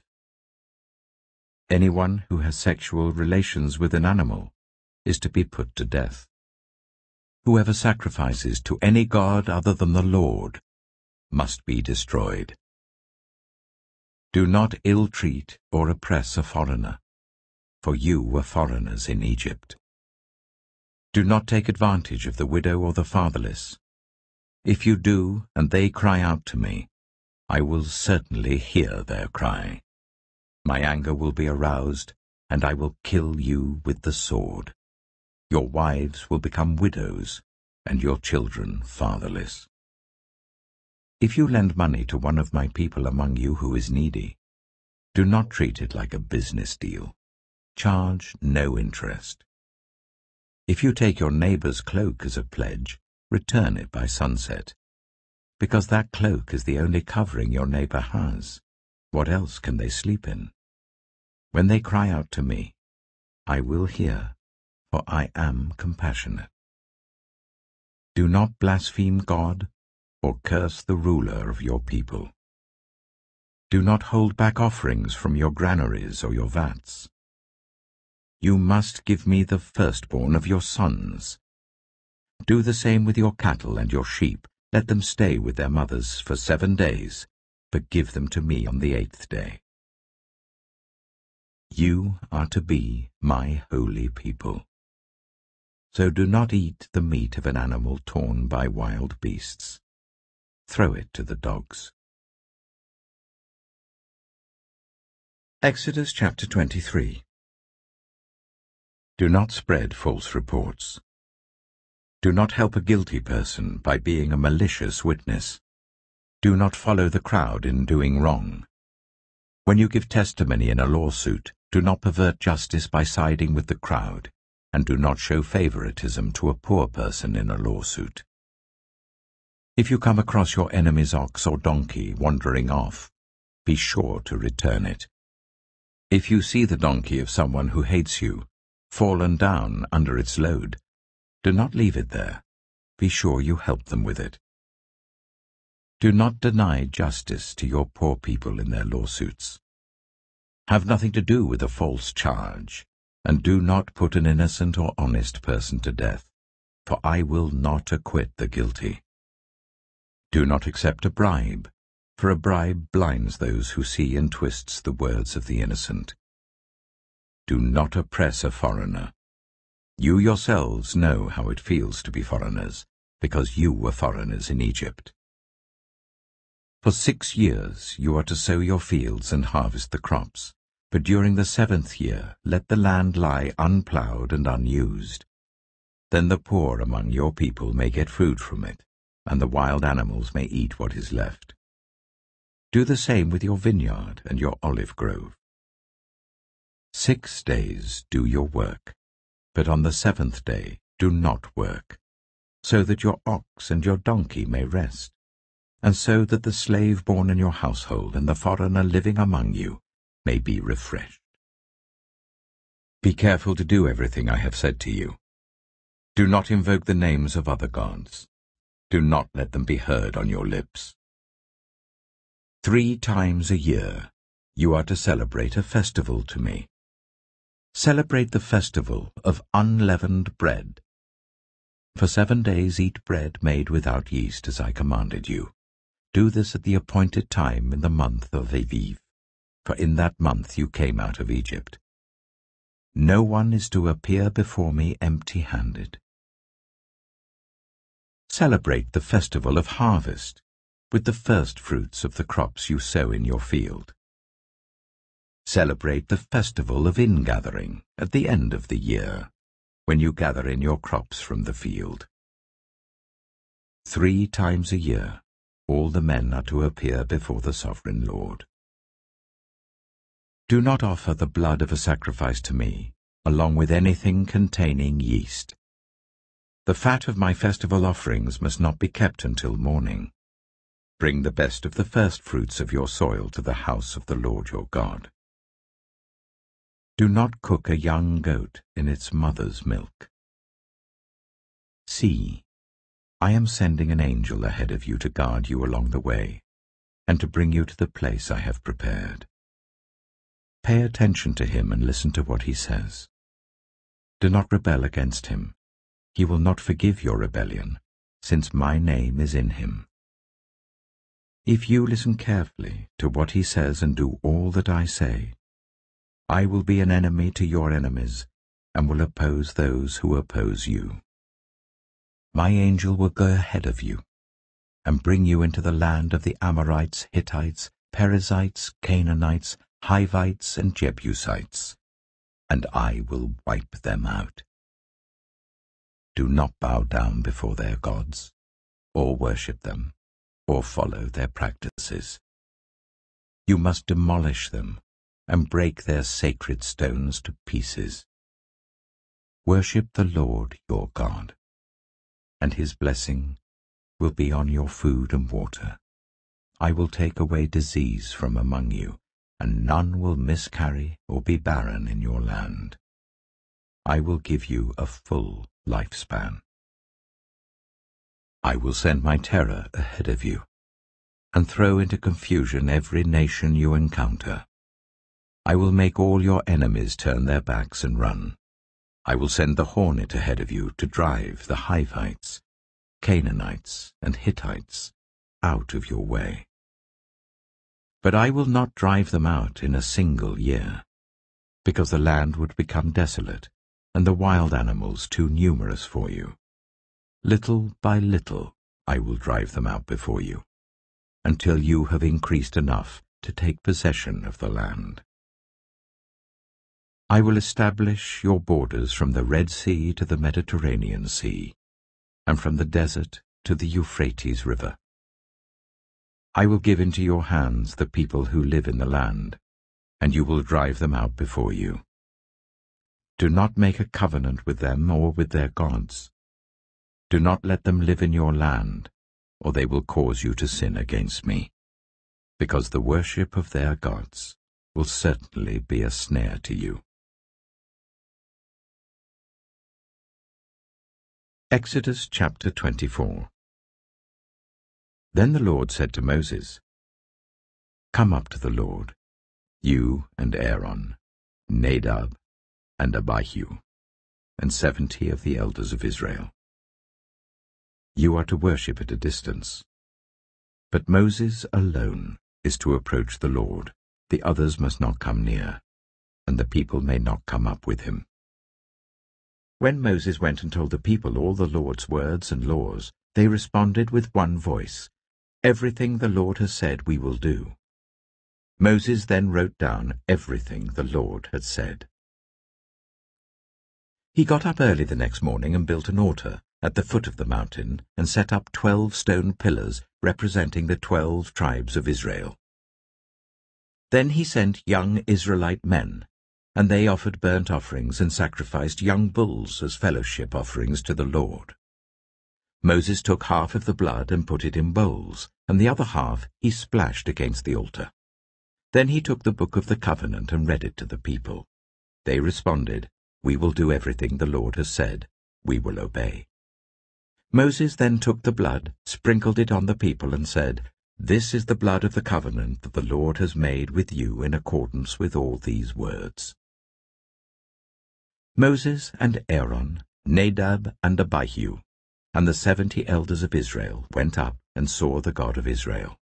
Under his feet was something like a pavement made of lapis lazuli, as bright blue as the sky. But God did not raise his hand against these leaders of the Israelites. They saw God, and they ate and drank. The Lord said to Moses, "Come up to me on the mountain and stay here, and I will give you the tablets of stone with the law and commandments I have written for their instruction." Then Moses set out with Joshua his assistant, and Moses went up on the mountain of God. He said to the elders, "Wait here for us until we come back to you. Aaron and Hur are with you, and anyone involved in a dispute can go to them."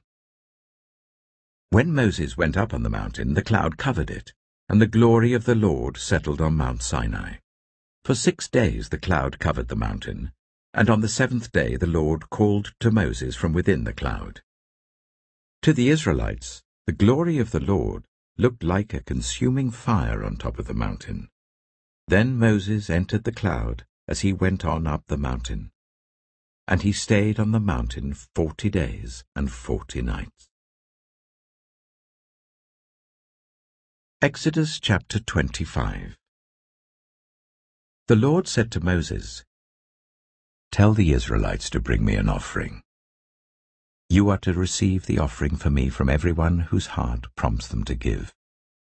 These are the offerings you are to receive from them: gold, silver and bronze, blue, purple and scarlet yarn, and fine linen, goat hair, ram skins dyed red, and another type of durable leather, acacia wood, olive oil for the light, spices for the anointing oil and for the fragrant incense, and onyx stones and other gems to be mounted on the ephod and breastpiece. Then let them make a sanctuary for me, and I will dwell among them. Make this tabernacle and all its furnishings exactly like the pattern I will show you. Let them make an ark of acacia wood, 2.5 cubits long, 1.5 cubits wide, and 1.5 cubits high. Overlay it with pure gold both inside and out, and make a gold moulding around it. Cast 4 gold rings for it, and fasten them to its 4 feet, with 2 rings on one side and 2 rings on the other. Then make poles of acacia wood and overlay them with gold. Insert the poles into the rings on the sides of the ark to carry it. The poles are to remain in the rings of this ark. They are not to be removed. Then put in the ark the tablets of the covenant law which I will give you. Make an atonement cover of pure gold, 2.5 cubits long and 1.5 cubits wide, and make 2 cherubim out of hammered gold at the ends of the cover. Make 1 cherub on one end and the 2nd cherub on the other. Make the cherubim of one piece with the cover at the 2 ends. The cherubim are to have their wings spread upwards, overshadowing the cover with them. The cherubim are to face each other, looking towards the cover. Place the cover on top of the ark and put in the ark the tablets of the covenant law that I will give you. There, above the cover, between the 2 cherubim, that are over the ark of the covenant law, I will meet with you and give you all my commands for the Israelites. Make a table of acacia wood, 2 cubits long, a cubit wide, and a cubit and a half high. Overlay it with pure gold and make a gold moulding around it. Also make around it a rim, a handbreadth wide, and put a gold moulding on the rim. Make 4 gold rings for the table and fasten them to the 4 corners where the 4 legs are. The rings are to be close to the rim to hold the poles used in carrying the table. Make the poles of acacia wood, overlay them with gold, and carry the table with them. And make its plates and dishes of pure gold, as well as its pitchers and bowls for the pouring out of offerings. Put the bread of the presence on this table, to be before me at all times. Make a lampstand of pure gold. Hammer out its base and shaft, and make its flower-like cups, buds, and blossoms of one piece with them. 6 branches are to extend from the sides of the lampstand, 3 on one side and 3 on the other. 3 cups, shaped like almond flowers with buds and blossoms, are to be on one branch, 3 on the next branch, and the same for all 6 branches extending from the lampstand. And on the lampstand there are to be 4 cups shaped like almond flowers with buds and blossoms. 1 bud shall be under the first pair of branches extending from the lampstand, a 2nd bud under the 2nd pair, and a 3rd bud under the 3rd pair. 6 branches in all. The buds and branches shall all be of one piece with the lampstand hammered out of pure gold. Then make it 7 lamps, and set them up on it so that they light the space in front of it. Its wick trimmers and trays are to be of pure gold. A talent of pure gold is to be used for the lampstand and all these accessories. See that you make them according to the pattern shown you on the mountain. Exodus chapter 26.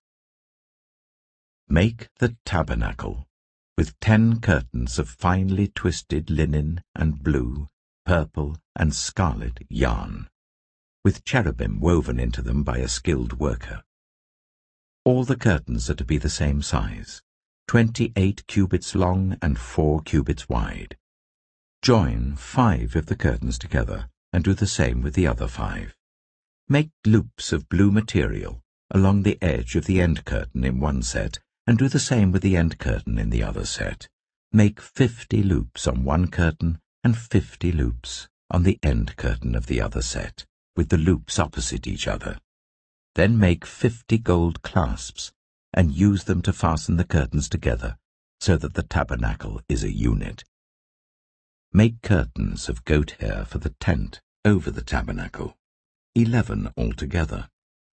All 11 curtains are to be the same size, 30 cubits long and 4 cubits wide.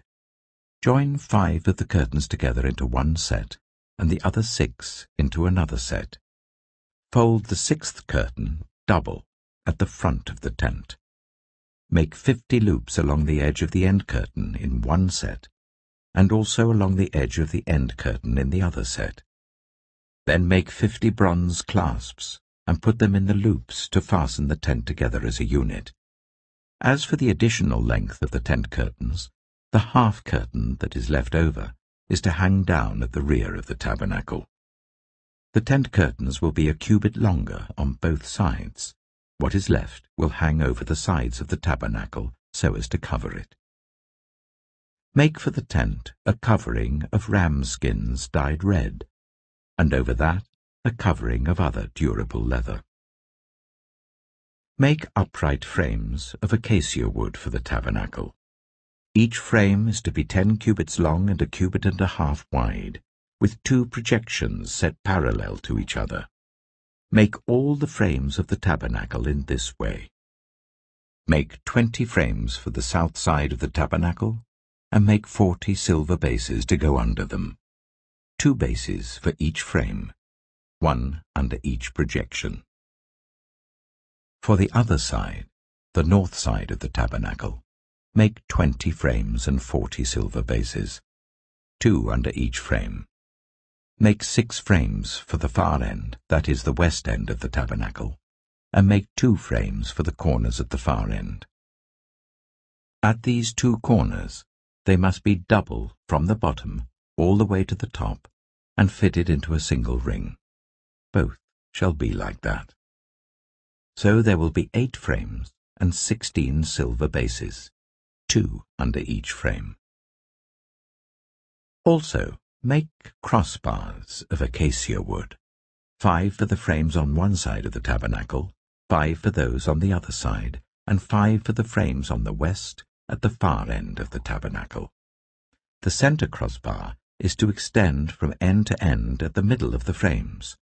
Overlay the frames with gold and make gold rings to hold the crossbars. Also, overlay the crossbars with gold. Set up the tabernacle according to the plan shown you on the mountain. Make a curtain of blue, purple, and scarlet yarn and finely twisted linen, with cherubim woven into it by a skilled worker. Hang it with gold hooks on 4 posts of acacia wood, overlaid with gold and standing on 4 silver bases. Hang the curtain from the clasps, and place the Ark of the Covenant Law behind the curtain. The curtain will separate the holy place from the most holy place. Put the atonement cover on the Ark of the Covenant Law in the most holy place. Place the table outside the curtain on the north side of the tabernacle, and put the lampstand opposite it on the south side. For the entrance to the tent, make a curtain of blue, purple, and scarlet yarn and finely twisted linen, the work of an embroiderer. Make gold hooks for this curtain, and 5 posts of acacia wood overlaid with gold, and cast 5 bronze bases for them. Exodus chapter 27. Build an altar of acacia wood, 3 cubits high. It is to be square, 5 cubits long and 5 cubits wide. Make a horn at each of the 4 corners, so that the horns and the altar are of one piece, and overlay the altar with bronze. Make all its utensils of bronze, its pots to remove the ashes, and its shovels, sprinkling bowls, meat forks, and firepans. Make a grating for it, a bronze network, and make a bronze ring at each of the 4 corners of the network. Put it under the ledge of the altar, so that it is halfway up the altar. Make poles of acacia wood for the altar, and overlay them with bronze. The poles are to be inserted into the rings, so they will be on 2 sides of the altar when it is carried. Make the altar hollow out of boards. It is to be made just as you were shown on the mountain. Make a courtyard for the tabernacle. The south side shall be 100 cubits long, and is to have curtains of finely twisted linen, with 20 posts and 20 bronze bases, with silver hooks and bands on the posts. The north side shall also be 100 cubits long, and is to have curtains with 20 posts and 20 bronze bases, and with silver hooks and bands on the posts. The west end of the courtyard shall be 50 cubits wide, and have curtains with 10 posts and 10 bases. On the east end, towards the sunrise, the courtyard shall also be 50 cubits wide. Curtains 15 cubits long are to be on one side of the entrance with 3 posts and 3 bases, and curtains 15 cubits long are to be on the other side, with 3 posts and 3 bases. For the entrance to the courtyard, provide a curtain 20 cubits long of blue, purple, and scarlet yarn, and finely twisted linen, the work of an embroiderer, with 4 posts and 4 bases. All the posts around the courtyard are to have silver bands and hooks and bronze bases. The courtyard shall be 100 cubits long and 50 cubits wide. with curtains of finely twisted linen 5 cubits high, and with bronze bases. All the other articles used in the service of the tabernacle, whatever their function, including all the tent pegs for it and those for the courtyard, are to be of bronze. Command the Israelites to bring you clear oil of pressed olives for the light, so that the lamps may be kept burning. In the tent of meeting, outside the curtain that shields the ark of the covenant law, Aaron and his sons are to keep the lamps burning before the Lord from evening till morning. This is to be a lasting ordinance among the Israelites for the generations to come. Exodus chapter 28. Let Aaron your brother be brought to you from among the Israelites, with his sons Nadab and Abihu, Eleazar and Ithamar, so that they may serve me as priests. Make sacred garments for your brother Aaron to give him dignity and honor. Tell all the skilled workers to whom I have given wisdom in such matters that they are to make garments for Aaron, for his consecration, so that he may serve me as priest. These are the garments they are to make: a breastpiece, an ephod, a robe, a woven tunic, a turban, and a sash. They are to make these sacred garments for your brother Aaron and his sons, so that they may serve me as priests.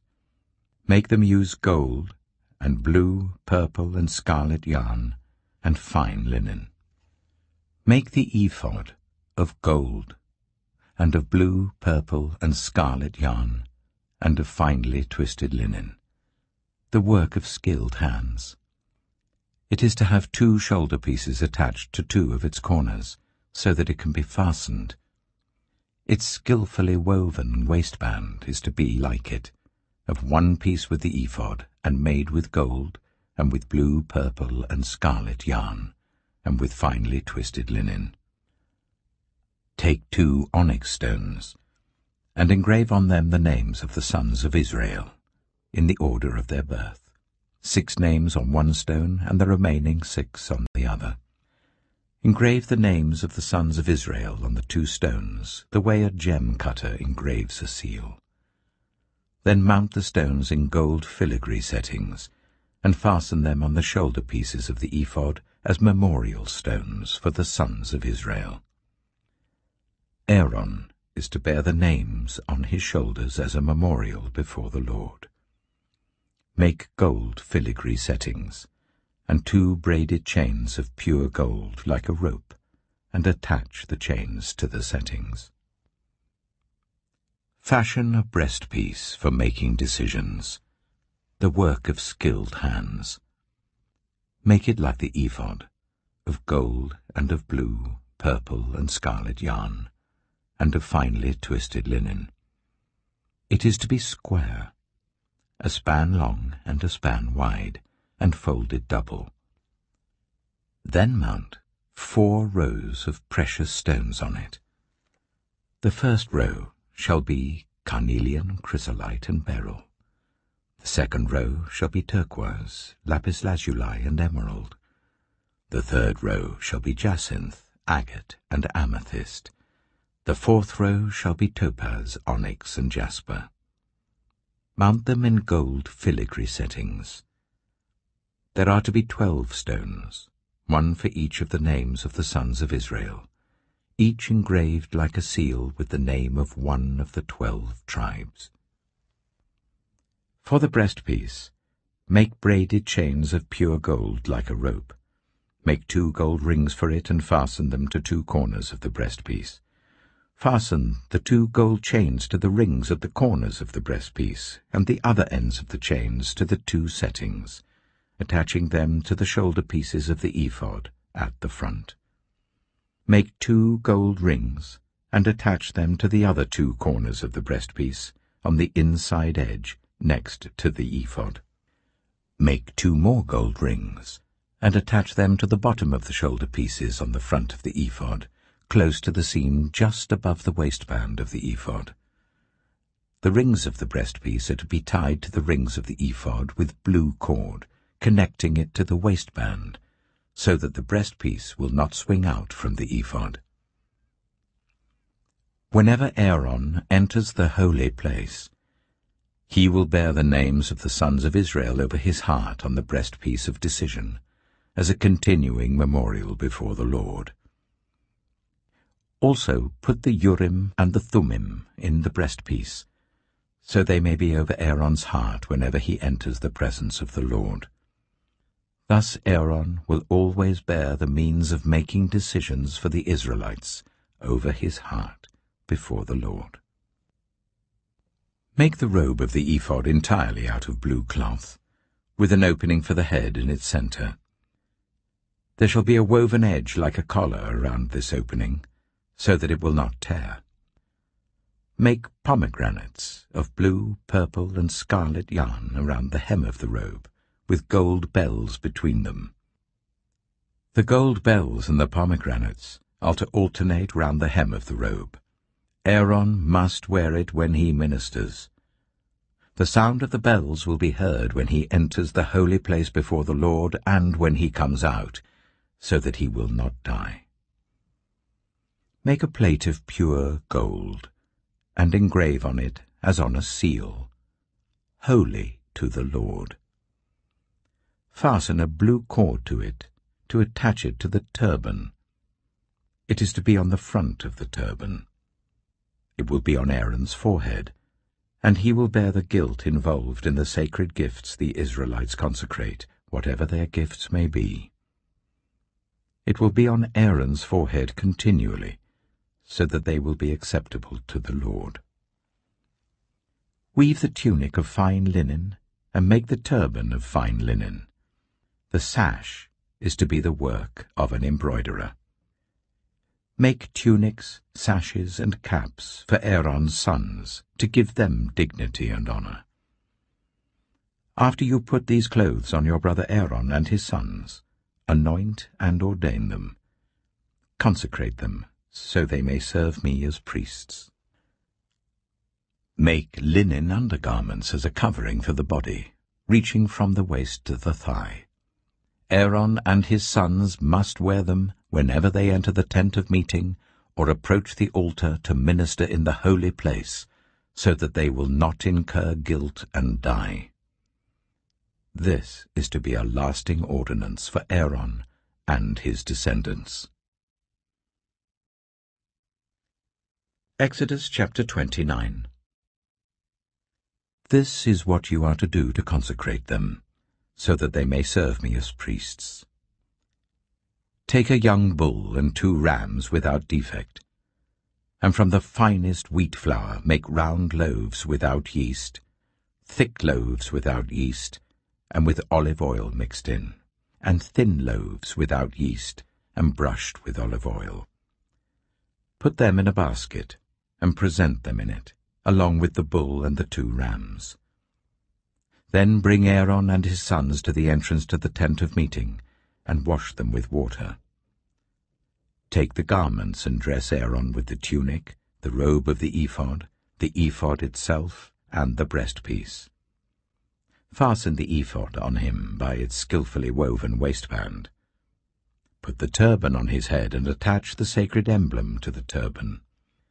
Take the anointing oil and anoint him by pouring it on his head.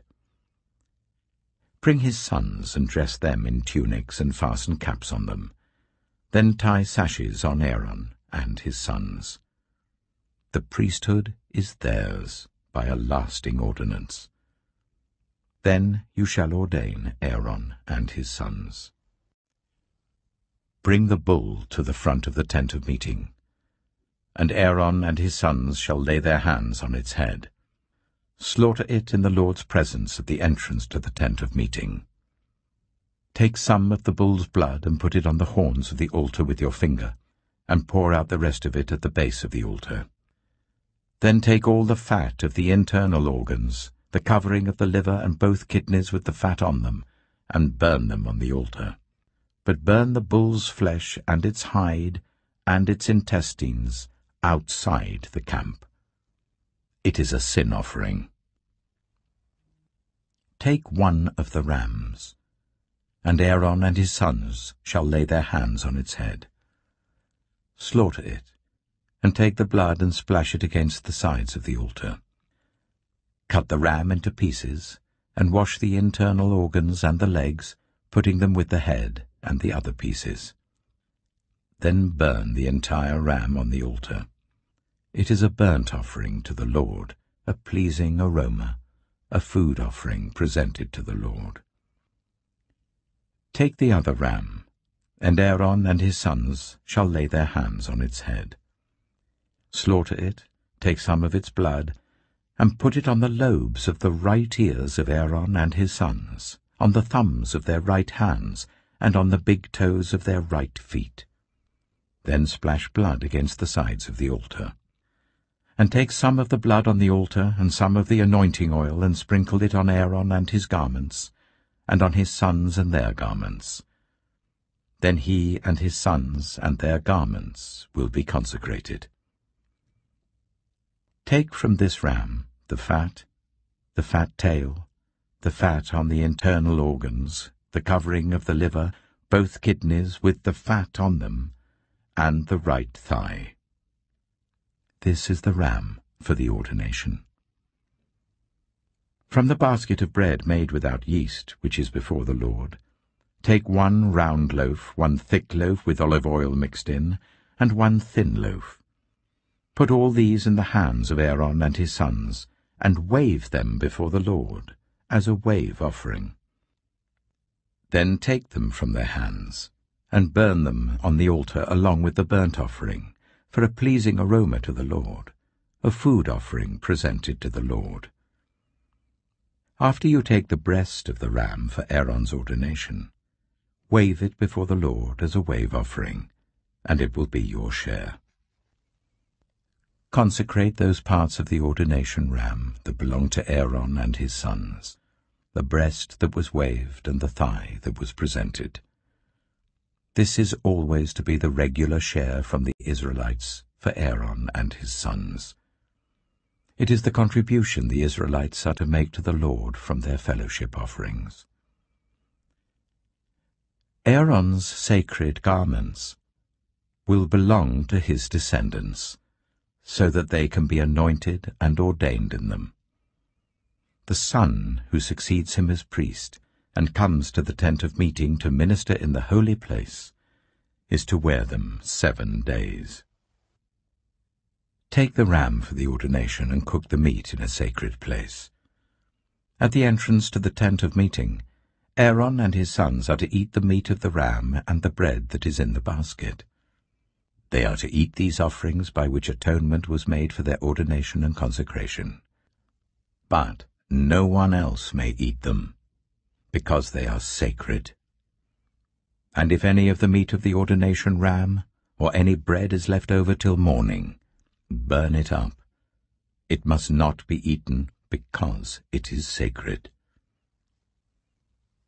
Do for Aaron and his sons everything I have commanded you, taking 7 days to ordain them. Sacrifice a bull each day as a sin offering to make atonement. Purify the altar by making atonement for it and anoint it to consecrate it. For 7 days make atonement for the altar and consecrate it. Then the altar will be most holy, and whatever touches it will be holy. This is what you are to offer on the altar regularly each day. 2 lambs a year old. Offer one in the morning and the other at twilight.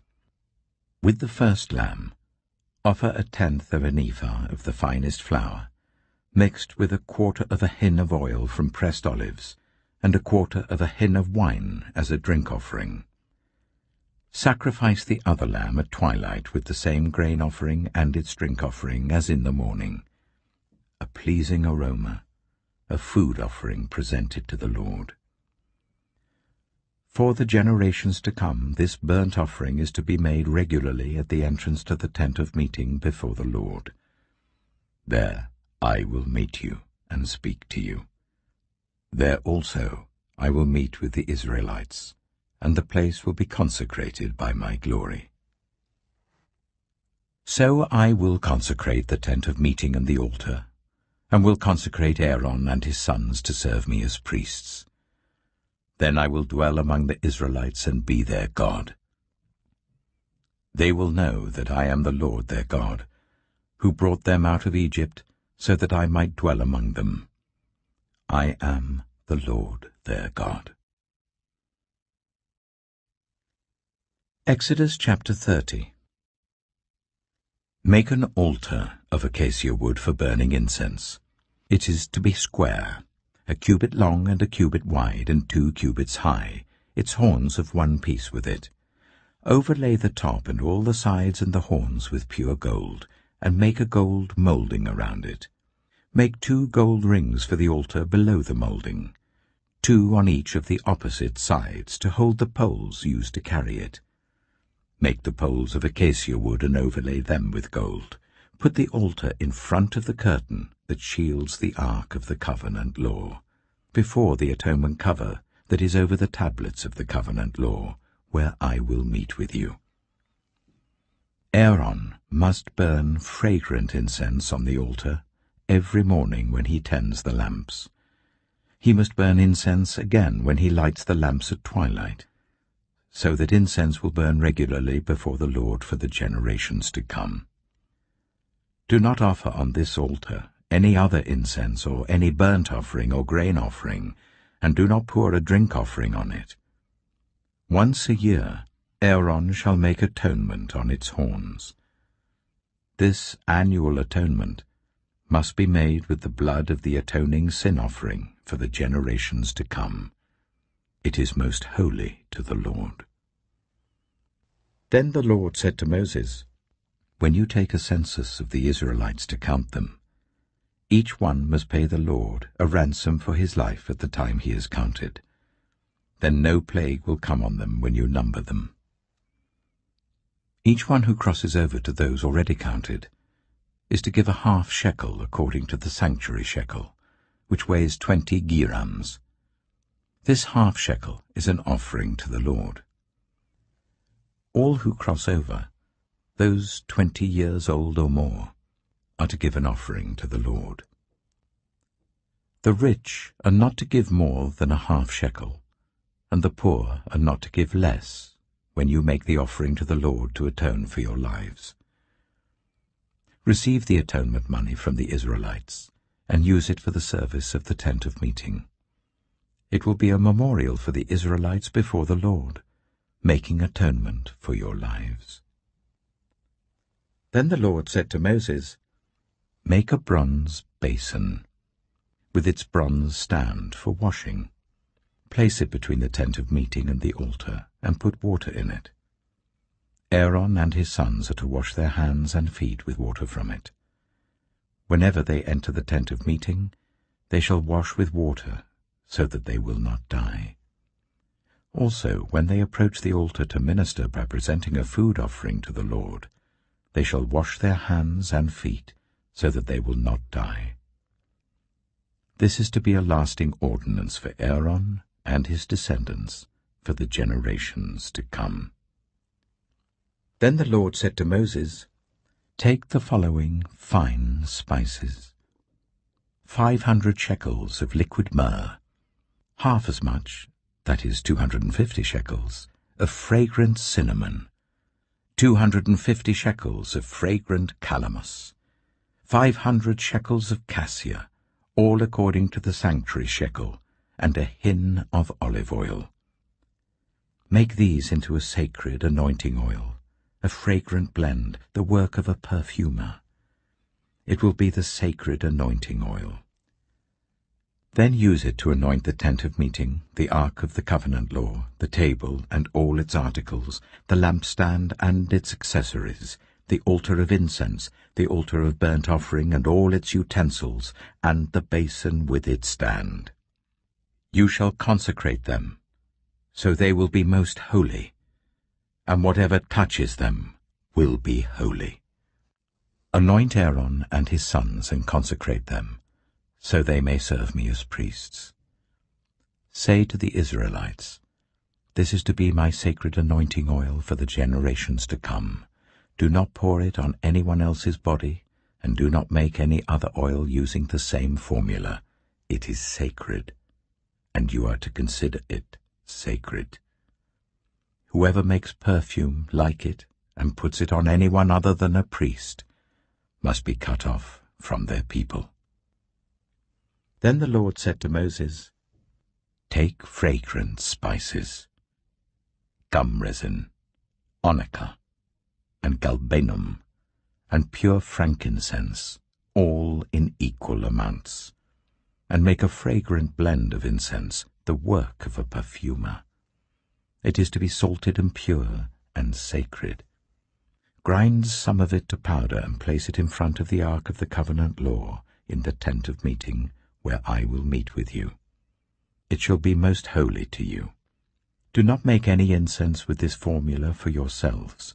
Consider it holy to the Lord. Whoever makes incense like it, to enjoy its fragrance, must be cut off from their people." Exodus chapter 31. Then the Lord said to Moses, "See, I have chosen Bezalel, son of Uri, the son of Hur of the tribe of Judah, and I have filled him with the Spirit of God, with wisdom, with understanding, with knowledge, and with all kinds of skills, to make artistic designs for work in gold, silver, and bronze, to cut and set stones, to work in wood, and to engage in all kinds of crafts. Moreover, I have appointed Aholiab, son of Ahisamach, of the tribe of Dan, to help him. Also, I have given ability to all the skilled workers to make everything I have commanded you: the tent of meeting, the ark of the covenant law with the atonement cover on it, and all the other furnishings of the tent, the table and its articles, the pure gold lampstand and all its accessories, the altar of incense, the altar of burnt offering and all its utensils, the basin with its stand, and also the woven garments, both the sacred garments for Aaron the priest and the garments for his sons when they serve as priests, and the anointing oil and fragrant incense for the holy place. They are to make them just as I commanded you." Then the Lord said to Moses, "Say to the Israelites, you must observe my Sabbaths. This will be a sign between me and you for the generations to come, so that you may know that I am the Lord, who makes you holy.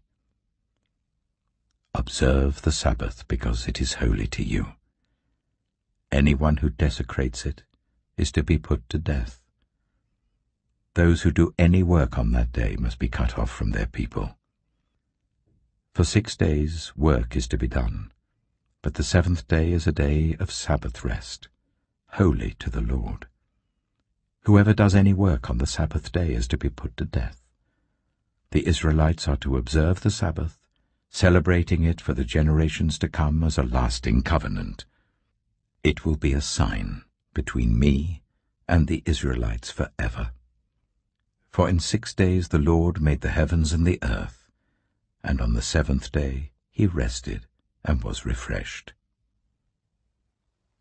When the Lord finished speaking to Moses on Mount Sinai, he gave him the 2 tablets of the covenant law, the tablets of stone inscribed by the finger of God. Exodus chapter 32. When the people saw that Moses was so long in coming down from the mountain, they gathered round Aaron and said, "Come, make us gods who will go before us. As for this fellow Moses who brought us up out of Egypt, we don't know what has happened to him." Aaron answered them, "Take off the gold earrings that your wives, your sons, and your daughters are wearing, and bring them to me." So all the people took off their earrings and brought them to Aaron. He took what they handed him and made it into an idol cast in the shape of a calf, fashioning it with a tool. Then they said, "These are your gods, Israel, who brought you up out of Egypt." When Aaron saw this, he built an altar in front of the calf and announced, "Tomorrow there will be a festival to the Lord.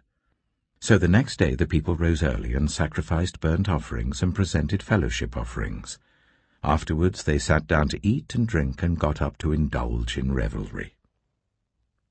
Then the Lord said to Moses, "Go down, because your people, whom you brought up out of Egypt, have become corrupt. They have been quick to turn away from what I commanded them, and have made themselves an idol cast in the shape of a calf. They have bowed down to it and sacrificed to it, and have said, 'These are your gods, Israel, who brought you up out of Egypt.' I have seen these people," the Lord said to Moses, "and they are a stiff-necked people. Now leave me alone, so that my anger may burn against them, and that I may destroy them. Then I will make you into a great nation." But Moses sought the favor of the Lord his God. "Lord," he said, "why should your anger burn against your people, whom you brought out of Egypt with great power and a mighty hand? Why should the Egyptians say, 'It was with evil intent that he brought them out, to kill them in the mountains and to wipe them off the face of the earth'? Turn from your fierce anger. Relent and do not bring disaster on your people.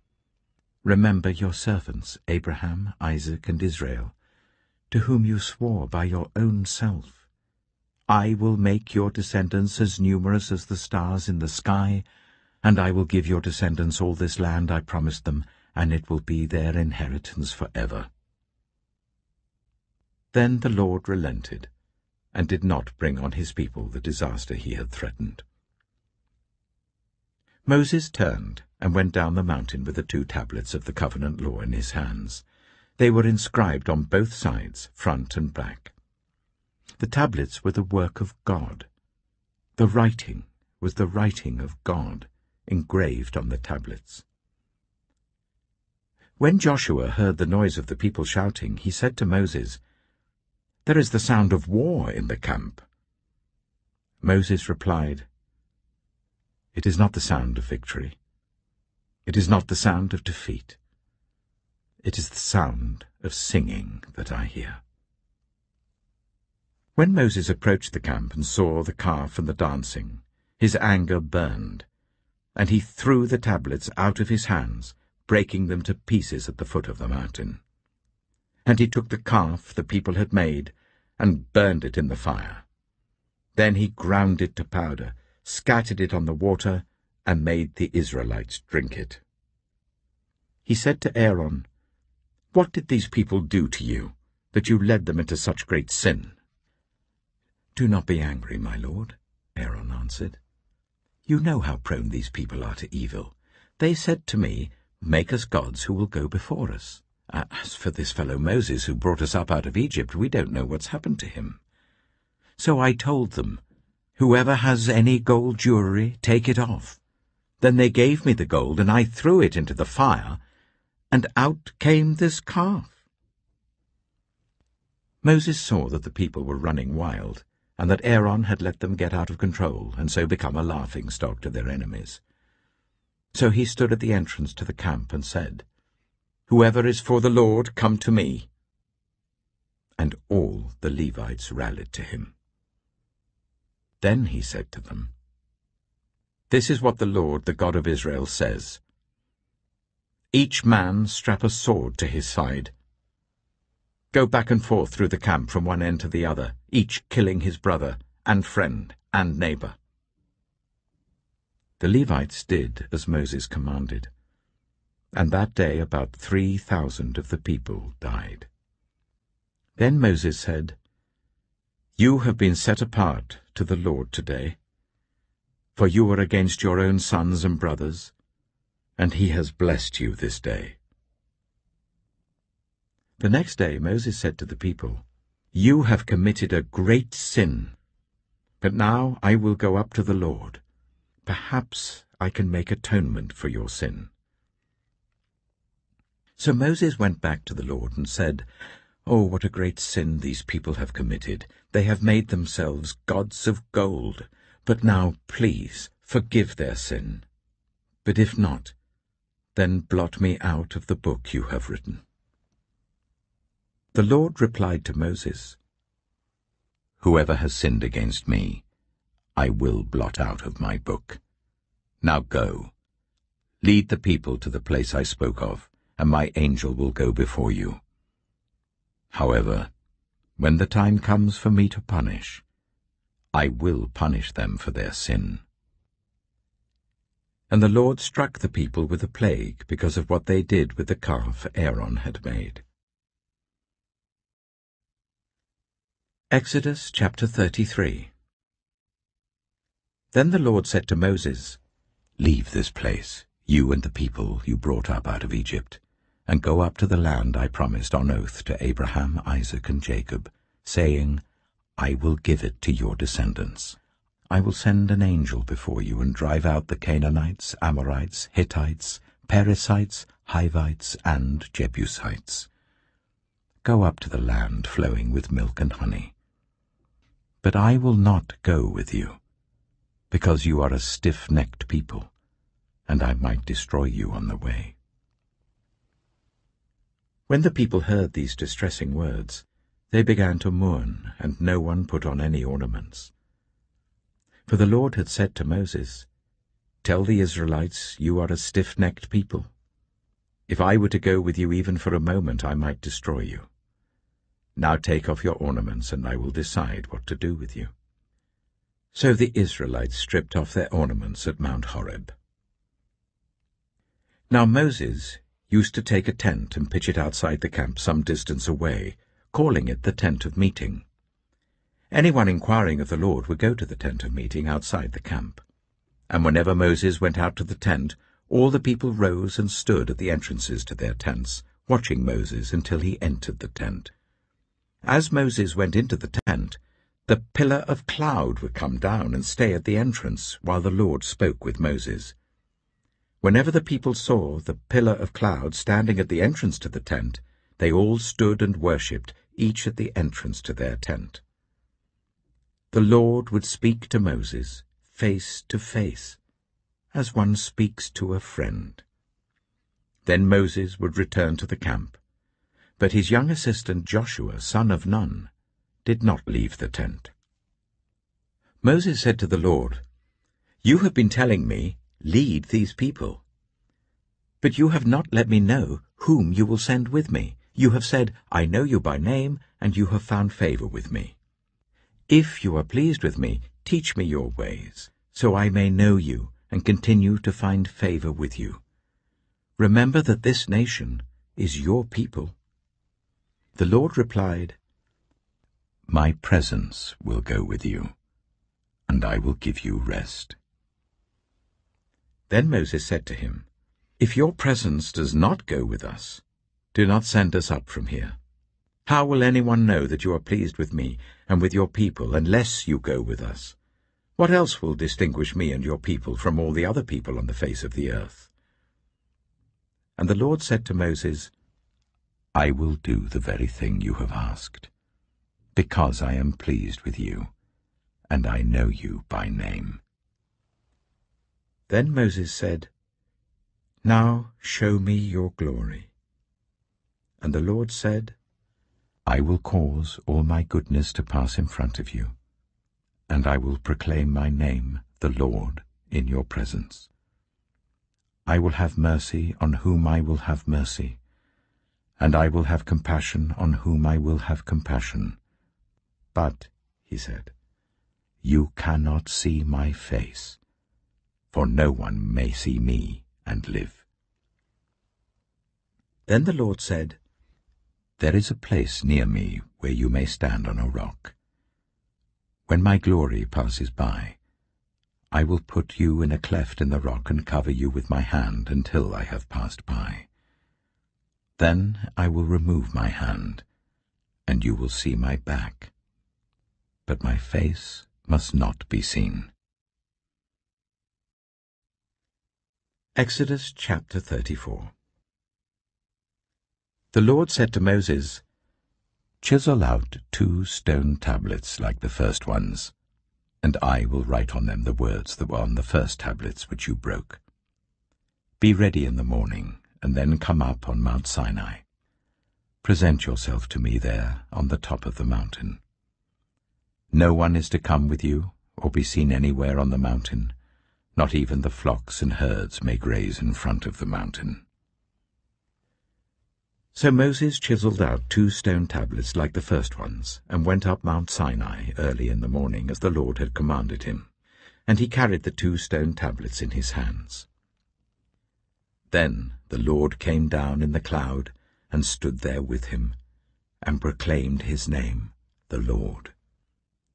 And he passed in front of Moses, proclaiming, the Lord, the compassionate and gracious God, slow to anger, abounding in love and faithfulness, maintaining love to thousands, and forgiving wickedness, rebellion, and sin. Yet he does not leave the guilty unpunished. He punishes the children and their children for the sin of the parents to the 3rd and 4th generation. Moses bowed to the ground at once and worshipped. "Lord," he said, "if I have found favor in your eyes, then let the Lord go with us. Although this is a stiff-necked people, forgive our wickedness and our sin, and take us as your inheritance." Then the Lord said, "I am making a covenant with you. Before all your people, I will do wonders never before done in any nation in all the world. The people you live among will see how awesome is the work that I, the Lord, will do for you. Obey what I command you today. I will drive out before you the Amorites, Canaanites, Hittites, Perizzites, Hivites, and Jebusites. Be careful not to make a treaty with those who live in the land where you are going, or they will be a snare among you. Break down their altars, smash their sacred stones, and cut down their Asherah poles. Do not worship any other god, for the Lord, whose name is jealous, is a jealous God. Be careful not to make a treaty with those who live in the land, for when they prostitute themselves to their gods and sacrifice to them, they will invite you, and you will eat their sacrifices. And when you choose some of their daughters as wives for your sons, and those daughters prostitute themselves to their gods, they will lead your sons to do the same. Do not make any idols. Celebrate the festival of unleavened bread. For 7 days eat bread made without yeast as I commanded you. Do this at the appointed time in the month of Aviv, for in that month you came out of Egypt. The first offspring of every womb belongs to me, including all the firstborn males of your livestock, whether from herd or flock. Redeem the firstborn donkey with a lamb, but if you do not redeem it, break its neck. Redeem all your firstborn sons. No one is to appear before me empty-handed. 6 days you shall labor, but on the 7th day you shall rest. Even during the plowing season and harvest you must rest. Celebrate the festival of weeks with the first fruits of the wheat harvest, and the festival of ingathering at the turn of the year. 3 times a year all your men are to appear before the sovereign Lord, the God of Israel. I will drive out nations before you, and enlarge your territory, and no one will covet your land when you go up 3 times each year to appear before the Lord your God. Do not offer the blood of a sacrifice to me along with anything containing yeast, and do not let any of the sacrifice from the Passover festival remain until morning. Bring the best of the first fruits of your soil to the house of the Lord your God. Do not cook a young goat in its mother's milk." Then the Lord said to Moses, "Write down these words, for in accordance with these words I have made a covenant with you and with Israel." Moses was there with the Lord 40 days and 40 nights, without eating bread or drinking water, and he wrote on the tablets the words of the covenant, the 10 commandments. When Moses came down from Mount Sinai, with the 2 tablets of the covenant law in his hands, he was not aware that his face was radiant because he had spoken with the Lord. When Aaron and all the Israelites saw Moses, his face was radiant, and they were afraid to come near him. But Moses called to them. So Aaron and all the leaders of the community came back to him, and he spoke to them. Afterwards all the Israelites came near him, and he gave them all the commands the Lord had given him on Mount Sinai. When Moses finished speaking to them, he put a veil over his face. But whenever he entered the Lord's presence to speak with him, he removed the veil until he came out. And when he came out and told the Israelites what he had been commanded, they saw that his face was radiant. Then Moses would put the veil back over his face until he went in to speak with the Lord. Exodus chapter 35. Moses assembled the whole Israelite community and said to them, "These are the things the Lord has commanded you to do. For 6 days work is to be done, but the 7th day shall be your holy day, a day of Sabbath rest to the Lord. Whoever does any work on it is to be put to death. Do not light a fire in any of your dwellings on the Sabbath day." Moses said to the whole Israelite community, "This is what the Lord has commanded. From what you have, take an offering for the Lord. Everyone who is willing is to bring to the Lord an offering of gold, silver, and bronze, blue, purple, and scarlet yarn and fine linen, goat hair, ram skins dyed red, and another type of durable leather, acacia wood, olive oil for the light, spices for the anointing oil and for the fragrant incense, and onyx stones and other gems to be mounted on the ephod and breastpiece. All who are skilled among you are to come and make everything the Lord has commanded: the tabernacle with its tent and its covering, clasps, frames, crossbars, posts, and bases; the ark with its poles and the atonement cover and the curtain that shields it; the table with its poles and all its articles and the bread of the presence; the lampstand that is for light with its accessories, lamps and oil for the light; the altar of incense with its poles, the anointing oil and the fragrant incense; the curtain for the doorway at the entrance to the tabernacle; the altar of burnt offering with its bronze grating, its poles and all its utensils; the bronze basin with its stand; the curtains of the courtyard with its posts and bases, and the curtain for the entrance to the courtyard; the tent pegs for the tabernacle and for the courtyard, and their ropes; the woven garments worn for ministering in the sanctuary, both the sacred garments for Aaron the priest and the garments for his sons when they serve as priests." Then the whole Israelite community withdrew from Moses' presence, and everyone who was willing and whose heart moved them came and brought an offering to the Lord for the work on the tent of meeting, for all its service, and for the sacred garments. All who were willing, men and women alike, came and brought gold jewelry of all kinds, brooches, earrings, rings, and ornaments. They all presented their gold as a wave offering to the Lord. Everyone who had blue, purple, or scarlet yarn, or fine linen, or goat hair, ram skins dyed red, or other durable leather brought them. Those presenting an offering of silver or bronze brought it as an offering to the Lord, and everyone who had acacia wood for any part of the work brought it. Every skilled woman spun with her hands and brought what she had spun, blue, purple, or scarlet yarn, or fine linen. And all the women who were willing and had the skill spun the goat hair. The leaders brought onyx stones and other gems to be mounted on the ephod and breastpiece. They also brought spices and olive oil for the light, and for the anointing oil, and for the fragrant incense.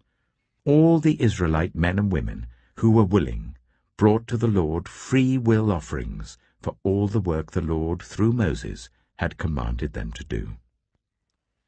Then Moses said to the Israelites, "See, the Lord has chosen Bezalel, son of Uri, the son of Hur, of the tribe of Judah, and he has filled him with the Spirit of God, with wisdom, with understanding, with knowledge, and with all kinds of skills, to make artistic designs for work in gold, silver, and bronze, to cut and set stones, to work in wood, and to engage in all kinds of artistic crafts.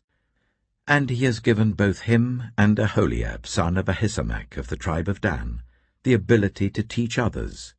He has filled them with skill to do all kinds of work as engravers, designers, embroiderers in blue, purple, and scarlet yarn and fine linen, and weavers, all of them skilled workers and designers.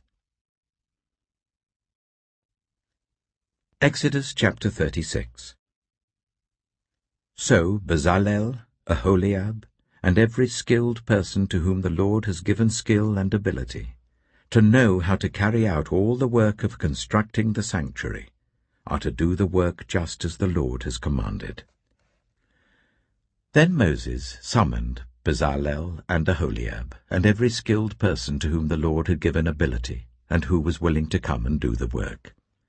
They received from Moses all the offerings the Israelites had brought to carry out the work of constructing the sanctuary. And the people continued to bring free-will offerings morning after morning. So all the skilled workers who were doing all the work on the sanctuary left what they were doing and said to Moses, "The people are bringing more than enough for doing the work the Lord commanded to be done." Then Moses gave an order, and they sent this word throughout the camp: "No man or woman is to make anything else as an offering for the sanctuary."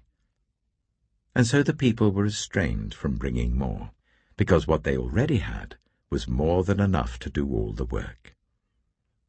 All those who were skilled among the workers made the tabernacle with 10 curtains of finely twisted linen and blue, purple, and scarlet yarn, with cherubim woven into them by expert hands. All the curtains were the same size, 28 cubits long and 4 cubits wide. They joined 5 of the curtains together and did the same with the other 5. Then they made loops of blue material along the edge of the end curtain in one set, and the same was done with the end curtain in the other set. They also made 50 loops on one curtain and 50 loops on the end curtain of the other set, with the loops opposite each other. Then they made 50 gold clasps, and used them to fasten the 2 sets of curtains together, so that the tabernacle was a unit. They made curtains of goat hair for the tent over the tabernacle, 11 altogether. All 11 curtains were the same size, 30 cubits long and 4 cubits wide. They joined 5 of the curtains into one set, and the other 6 into another set. Then they made 50 loops along the edge of the end curtain in one set, and also along the edge of the end curtain in the other set. They made 50 bronze clasps to fasten the tent together as a unit. Then they made for the tent a covering of ram skins dyed red, and over that a covering of other durable leather. They made upright frames of acacia wood for the tabernacle. Each frame was 10 cubits long and 1.5 cubits wide, with 2 projections set parallel to each other. They made all the frames of the tabernacle in this way. They made 20 frames for the south side of the tabernacle, and made 40 silver bases to go under them, 2 bases for each frame, 1 under each projection. For the other side, the north side of the tabernacle, they made 20 frames and 40 silver bases, 2 under each frame. They made 6 frames for the far end, that is, the west end of the tabernacle, and 2 frames were made for the corners of the tabernacle at the far end. At these 2 corners, the frames were double from the bottom all the way to the top and fitted into a single ring. Both were made alike. So there were 8 frames and 16 silver bases, 2 under each frame. They also made crossbars of acacia wood, 5 for the frames on one side of the tabernacle, 5 for those on the other side, and 5 for the frames on the west, at the far end of the tabernacle. They made the center crossbar, so that it extended from end to end at the middle of the frames. They overlaid the frames with gold, and made gold rings to hold the crossbars. They also overlaid the crossbars with gold.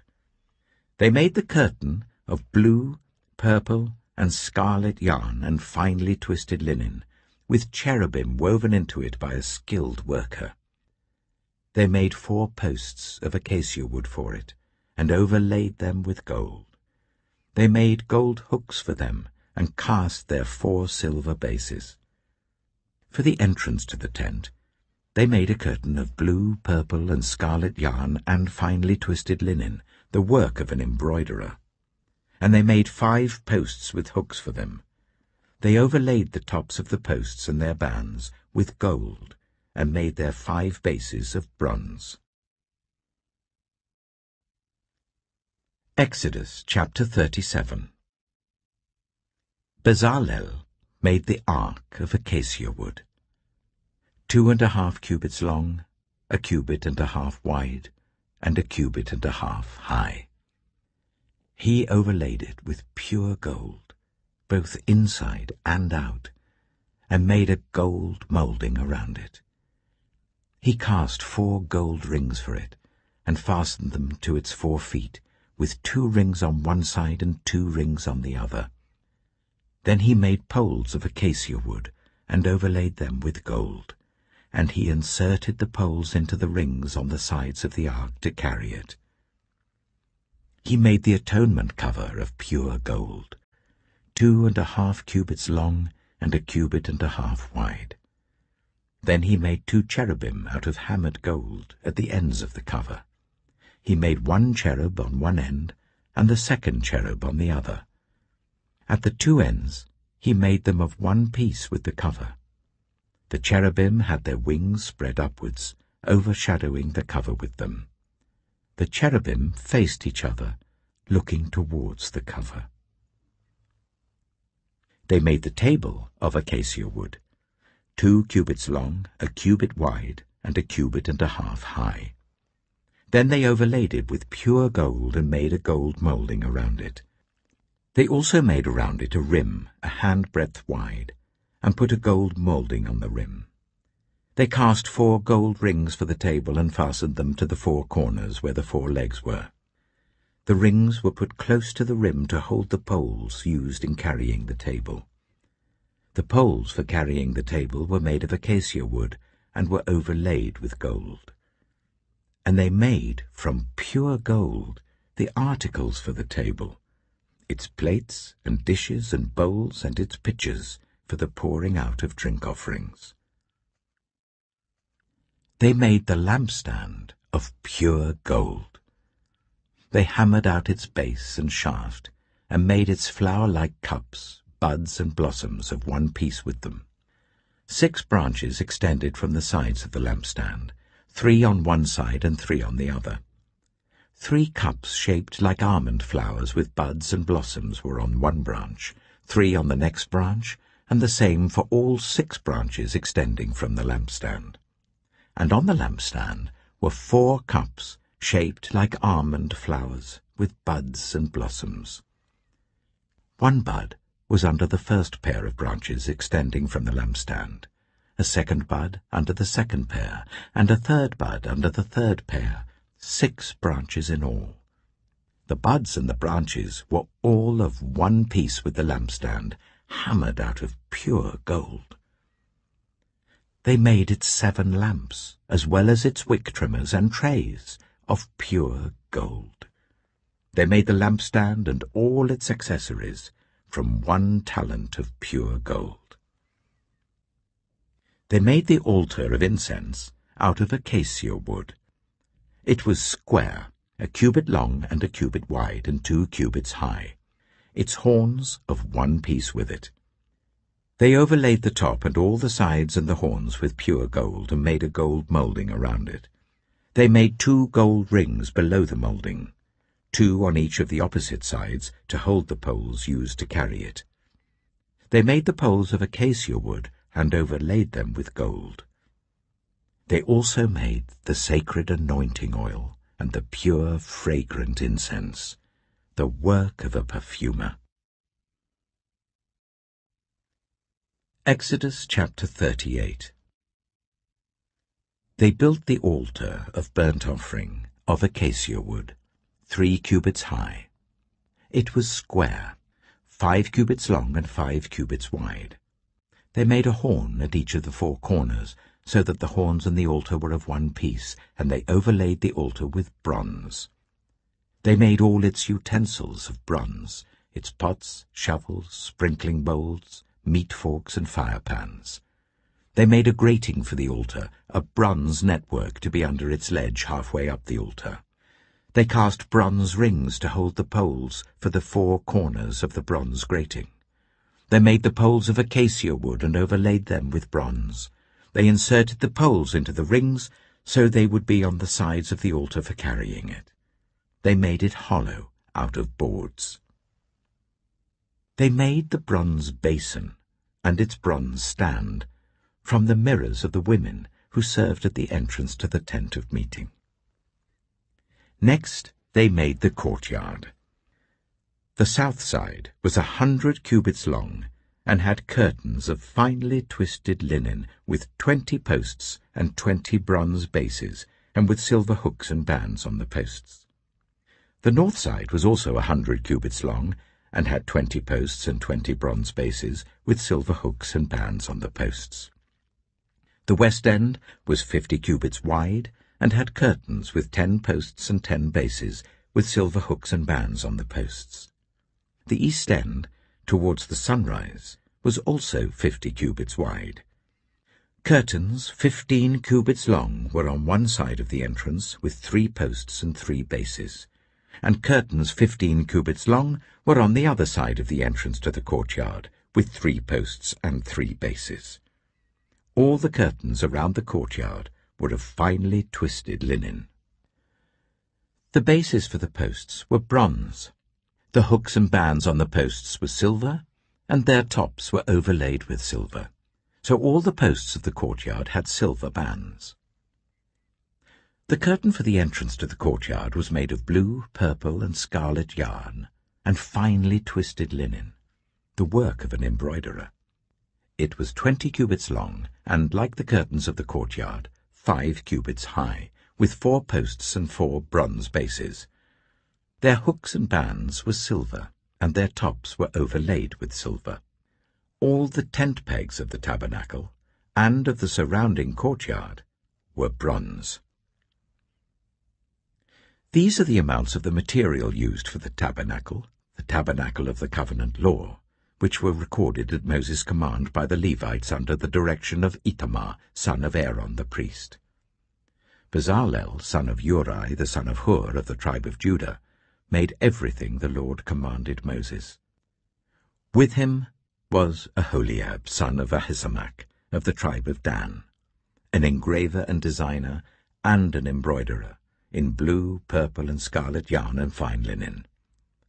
The total amount of the gold from the wave offering used for all the work on the sanctuary was 29 talents and 730 shekels, according to the sanctuary shekel.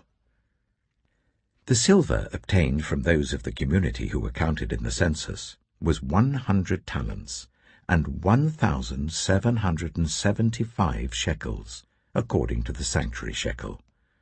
1 beker per person, that is half a shekel, according to the sanctuary shekel, from everyone who had crossed over to those counted 20 years old or more, a total of 603,550 men. The 100 talents of silver were used to cast the bases for the sanctuary and for the curtain. 100 bases from the 100 talents, 1 talent for each base. They used the 1,775 shekels to make the hooks for the posts, to overlay the tops of the posts, and to make their bands. The bronze from the wave offering was 70 talents and 2,400 shekels. They used it to make the bases for the entrance to the tent of meeting, the bronze altar with its bronze grating and all its utensils, the bases for the surrounding courtyard and those for its entrance, and all the tent pegs for the tabernacle and those for the surrounding courtyard. Exodus chapter 39. From the blue, purple, and scarlet yarn, they made woven garments for ministering in the sanctuary. They also made sacred garments for Aaron, as the Lord commanded Moses. They made the ephod of gold and of blue, purple, and scarlet yarn, and of finely twisted linen. They hammered out thin sheets of gold, and cut strands to be worked into the blue, purple, and scarlet yarn and fine linen, the work of skilled hands. They made shoulder pieces for the ephod, which were attached to 2 of its corners, so that it could be fastened. Its skillfully woven waistband was like it, of 1 piece with the ephod, and made with gold, and with blue, purple, and scarlet yarn, and with finely twisted linen, as the Lord commanded Moses. They mounted the onyx stones in gold filigree settings, and engraved them like a seal with the names of the sons of Israel. Then they fastened them on the shoulder pieces of the ephod as memorial stones for the sons of Israel, as the Lord commanded Moses. They fashioned the breastpiece, the work of a skilled craftsman. They made it like the ephod, of gold, and of blue, purple, and scarlet yarn, and of finely twisted linen. It was square, a span long and a span wide, and folded double. Then they mounted 4 rows of precious stones on it. The first row was carnelian, chrysolite, and beryl. The second row was turquoise, lapis lazuli, and emerald. The third row was jacinth, agate, and amethyst. The fourth row was topaz, onyx, and jasper. They were mounted in gold filigree settings. There were 12 stones, 1 for each of the names of the sons of Israel, each engraved like a seal with the name of 1 of the 12 tribes. For the breastpiece, they made braided chains of pure gold, like a rope. They made 2 gold filigree settings and 2 gold rings, and fastened the rings to 2 of the corners of the breastpiece. They fastened the 2 gold chains to the rings at the corners of the breastpiece, and the other ends of the chains to the 2 settings, attaching them to the shoulder pieces of the ephod at the front. They made 2 gold rings, and attached them to the other 2 corners of the breastpiece on the inside edge next to the ephod. Then they made 2 more gold rings, and attached them to the bottom of the shoulder pieces on the front of the ephod, close to the seam just above the waistband of the ephod. They tied the rings of the breastpiece to the rings of the ephod with blue cord, connecting it to the waistband, so that the breastpiece would not swing out from the ephod, as the Lord commanded Moses. They made the robe of the ephod entirely of blue cloth, the work of a weaver, with an opening in the center of the robe like the opening of a collar, and a band around this opening so that it would not tear. They made pomegranates of blue, purple, and scarlet yarn and finely twisted linen round the hem of the robe. And they made bells of pure gold, and attached them around the hem between the pomegranates. The bells and pomegranates alternated round the hem of the robe to be worn for ministering, as the Lord commanded Moses. For Aaron and his sons, they made tunics of fine linen, the work of a weaver, and the turban of fine linen, the linen caps and the undergarments of finely twisted linen. The sash was made of finely twisted linen and blue, purple, and scarlet yarn, the work of an embroiderer, as the Lord commanded Moses. They made the plate, the sacred emblem, out of pure gold, and engraved on it, like an inscription on a seal, "Holy to the Lord." Then they fastened a blue cord to it to attach it to the turban, as the Lord commanded Moses. So all the work on the tabernacle, the tent of meeting, was completed. The Israelites did everything just as the Lord commanded Moses. Then they brought the tabernacle to Moses, the tent and all its furnishings, its clasps, frames, crossbars, posts, and bases, the covering of ram skins dyed red, and the covering of another durable leather, and the shielding curtain. the Ark of the Covenant law with its poles and the atonement cover, the table with all its articles and the bread of the presence, the pure gold lampstand with its row of lamps and all its accessories, and the olive oil for the light, the gold altar, the anointing oil, the fragrant incense, and the curtain for the entrance to the tent, the bronze altar with its bronze grating, its poles and all its utensils, the basin with its stand, the curtains of the courtyard with its posts and bases, and the curtain for the entrance to the courtyard, the ropes and tent pegs for the courtyard, all the furnishings for the tabernacle, the tent of meeting, and the woven garments worn for ministering in the sanctuary, both the sacred garments for Aaron the priest and the garments for his sons when serving as priests. The Israelites had done all the work just as the Lord had commanded Moses. Moses inspected the work and saw that they had done it just as the Lord had commanded. So Moses blessed them. Exodus chapter 40. Then the Lord said to Moses, "Set up the tabernacle, the tent of meeting, on the first day of the first month. Place the ark of the covenant law in it, and shield the ark with the curtain. Bring in the table, and set out what belongs on it.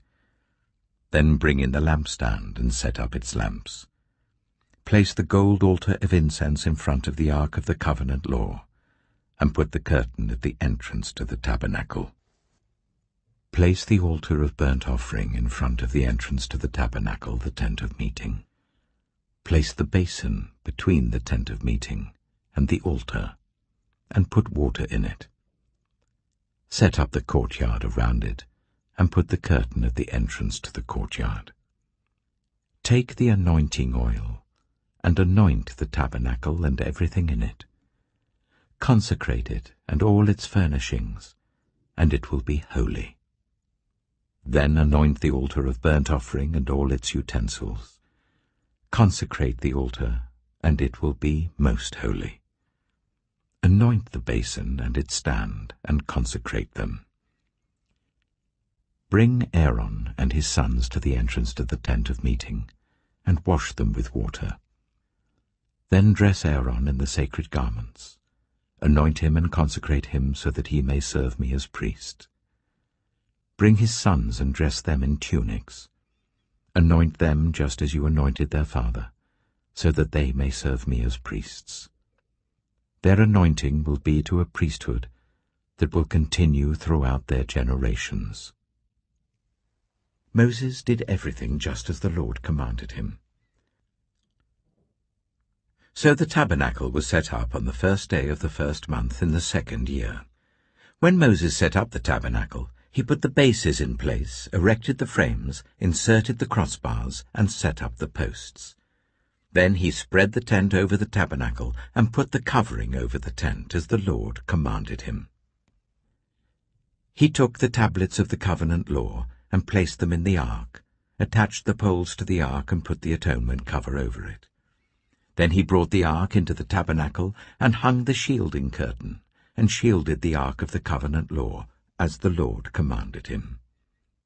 Moses placed the table in the tent of meeting on the north side of the tabernacle outside the curtain, and set out the bread on it before the Lord, as the Lord commanded him. He placed the lampstand in the tent of meeting opposite the table on the south side of the tabernacle, and set up the lamps before the Lord, as the Lord commanded him. Moses placed the gold altar in the tent of meeting in front of the curtain, and burned fragrant incense on it, as the Lord commanded him. Then he put up the curtain at the entrance to the tabernacle. He set the altar of burnt offering near the entrance to the tabernacle, the tent of meeting, and offered on it burnt offerings and grain offerings, as the Lord commanded him. He placed the basin between the tent of meeting and the altar, and put water in it for washing, and Moses and Aaron and his sons used it to wash their hands and feet. They washed whenever they entered the tent of meeting or approached the altar, as the Lord commanded Moses. Then Moses set up the courtyard around the tabernacle and altar, and put the curtain at the entrance to the courtyard. And so Moses finished the work. Then the cloud covered the tent of meeting, and the glory of the Lord filled the tabernacle. Moses could not enter the tent of meeting because the cloud had settled on it, and the glory of the Lord filled the tabernacle. In all the travels of the Israelites, whenever the cloud lifted from above the tabernacle, they would set out. But if the cloud did not lift, they did not set out, until the day it lifted. So the cloud of the Lord was over the tabernacle by day, and fire was in the cloud by night, in the sight of all Israelites during their travels.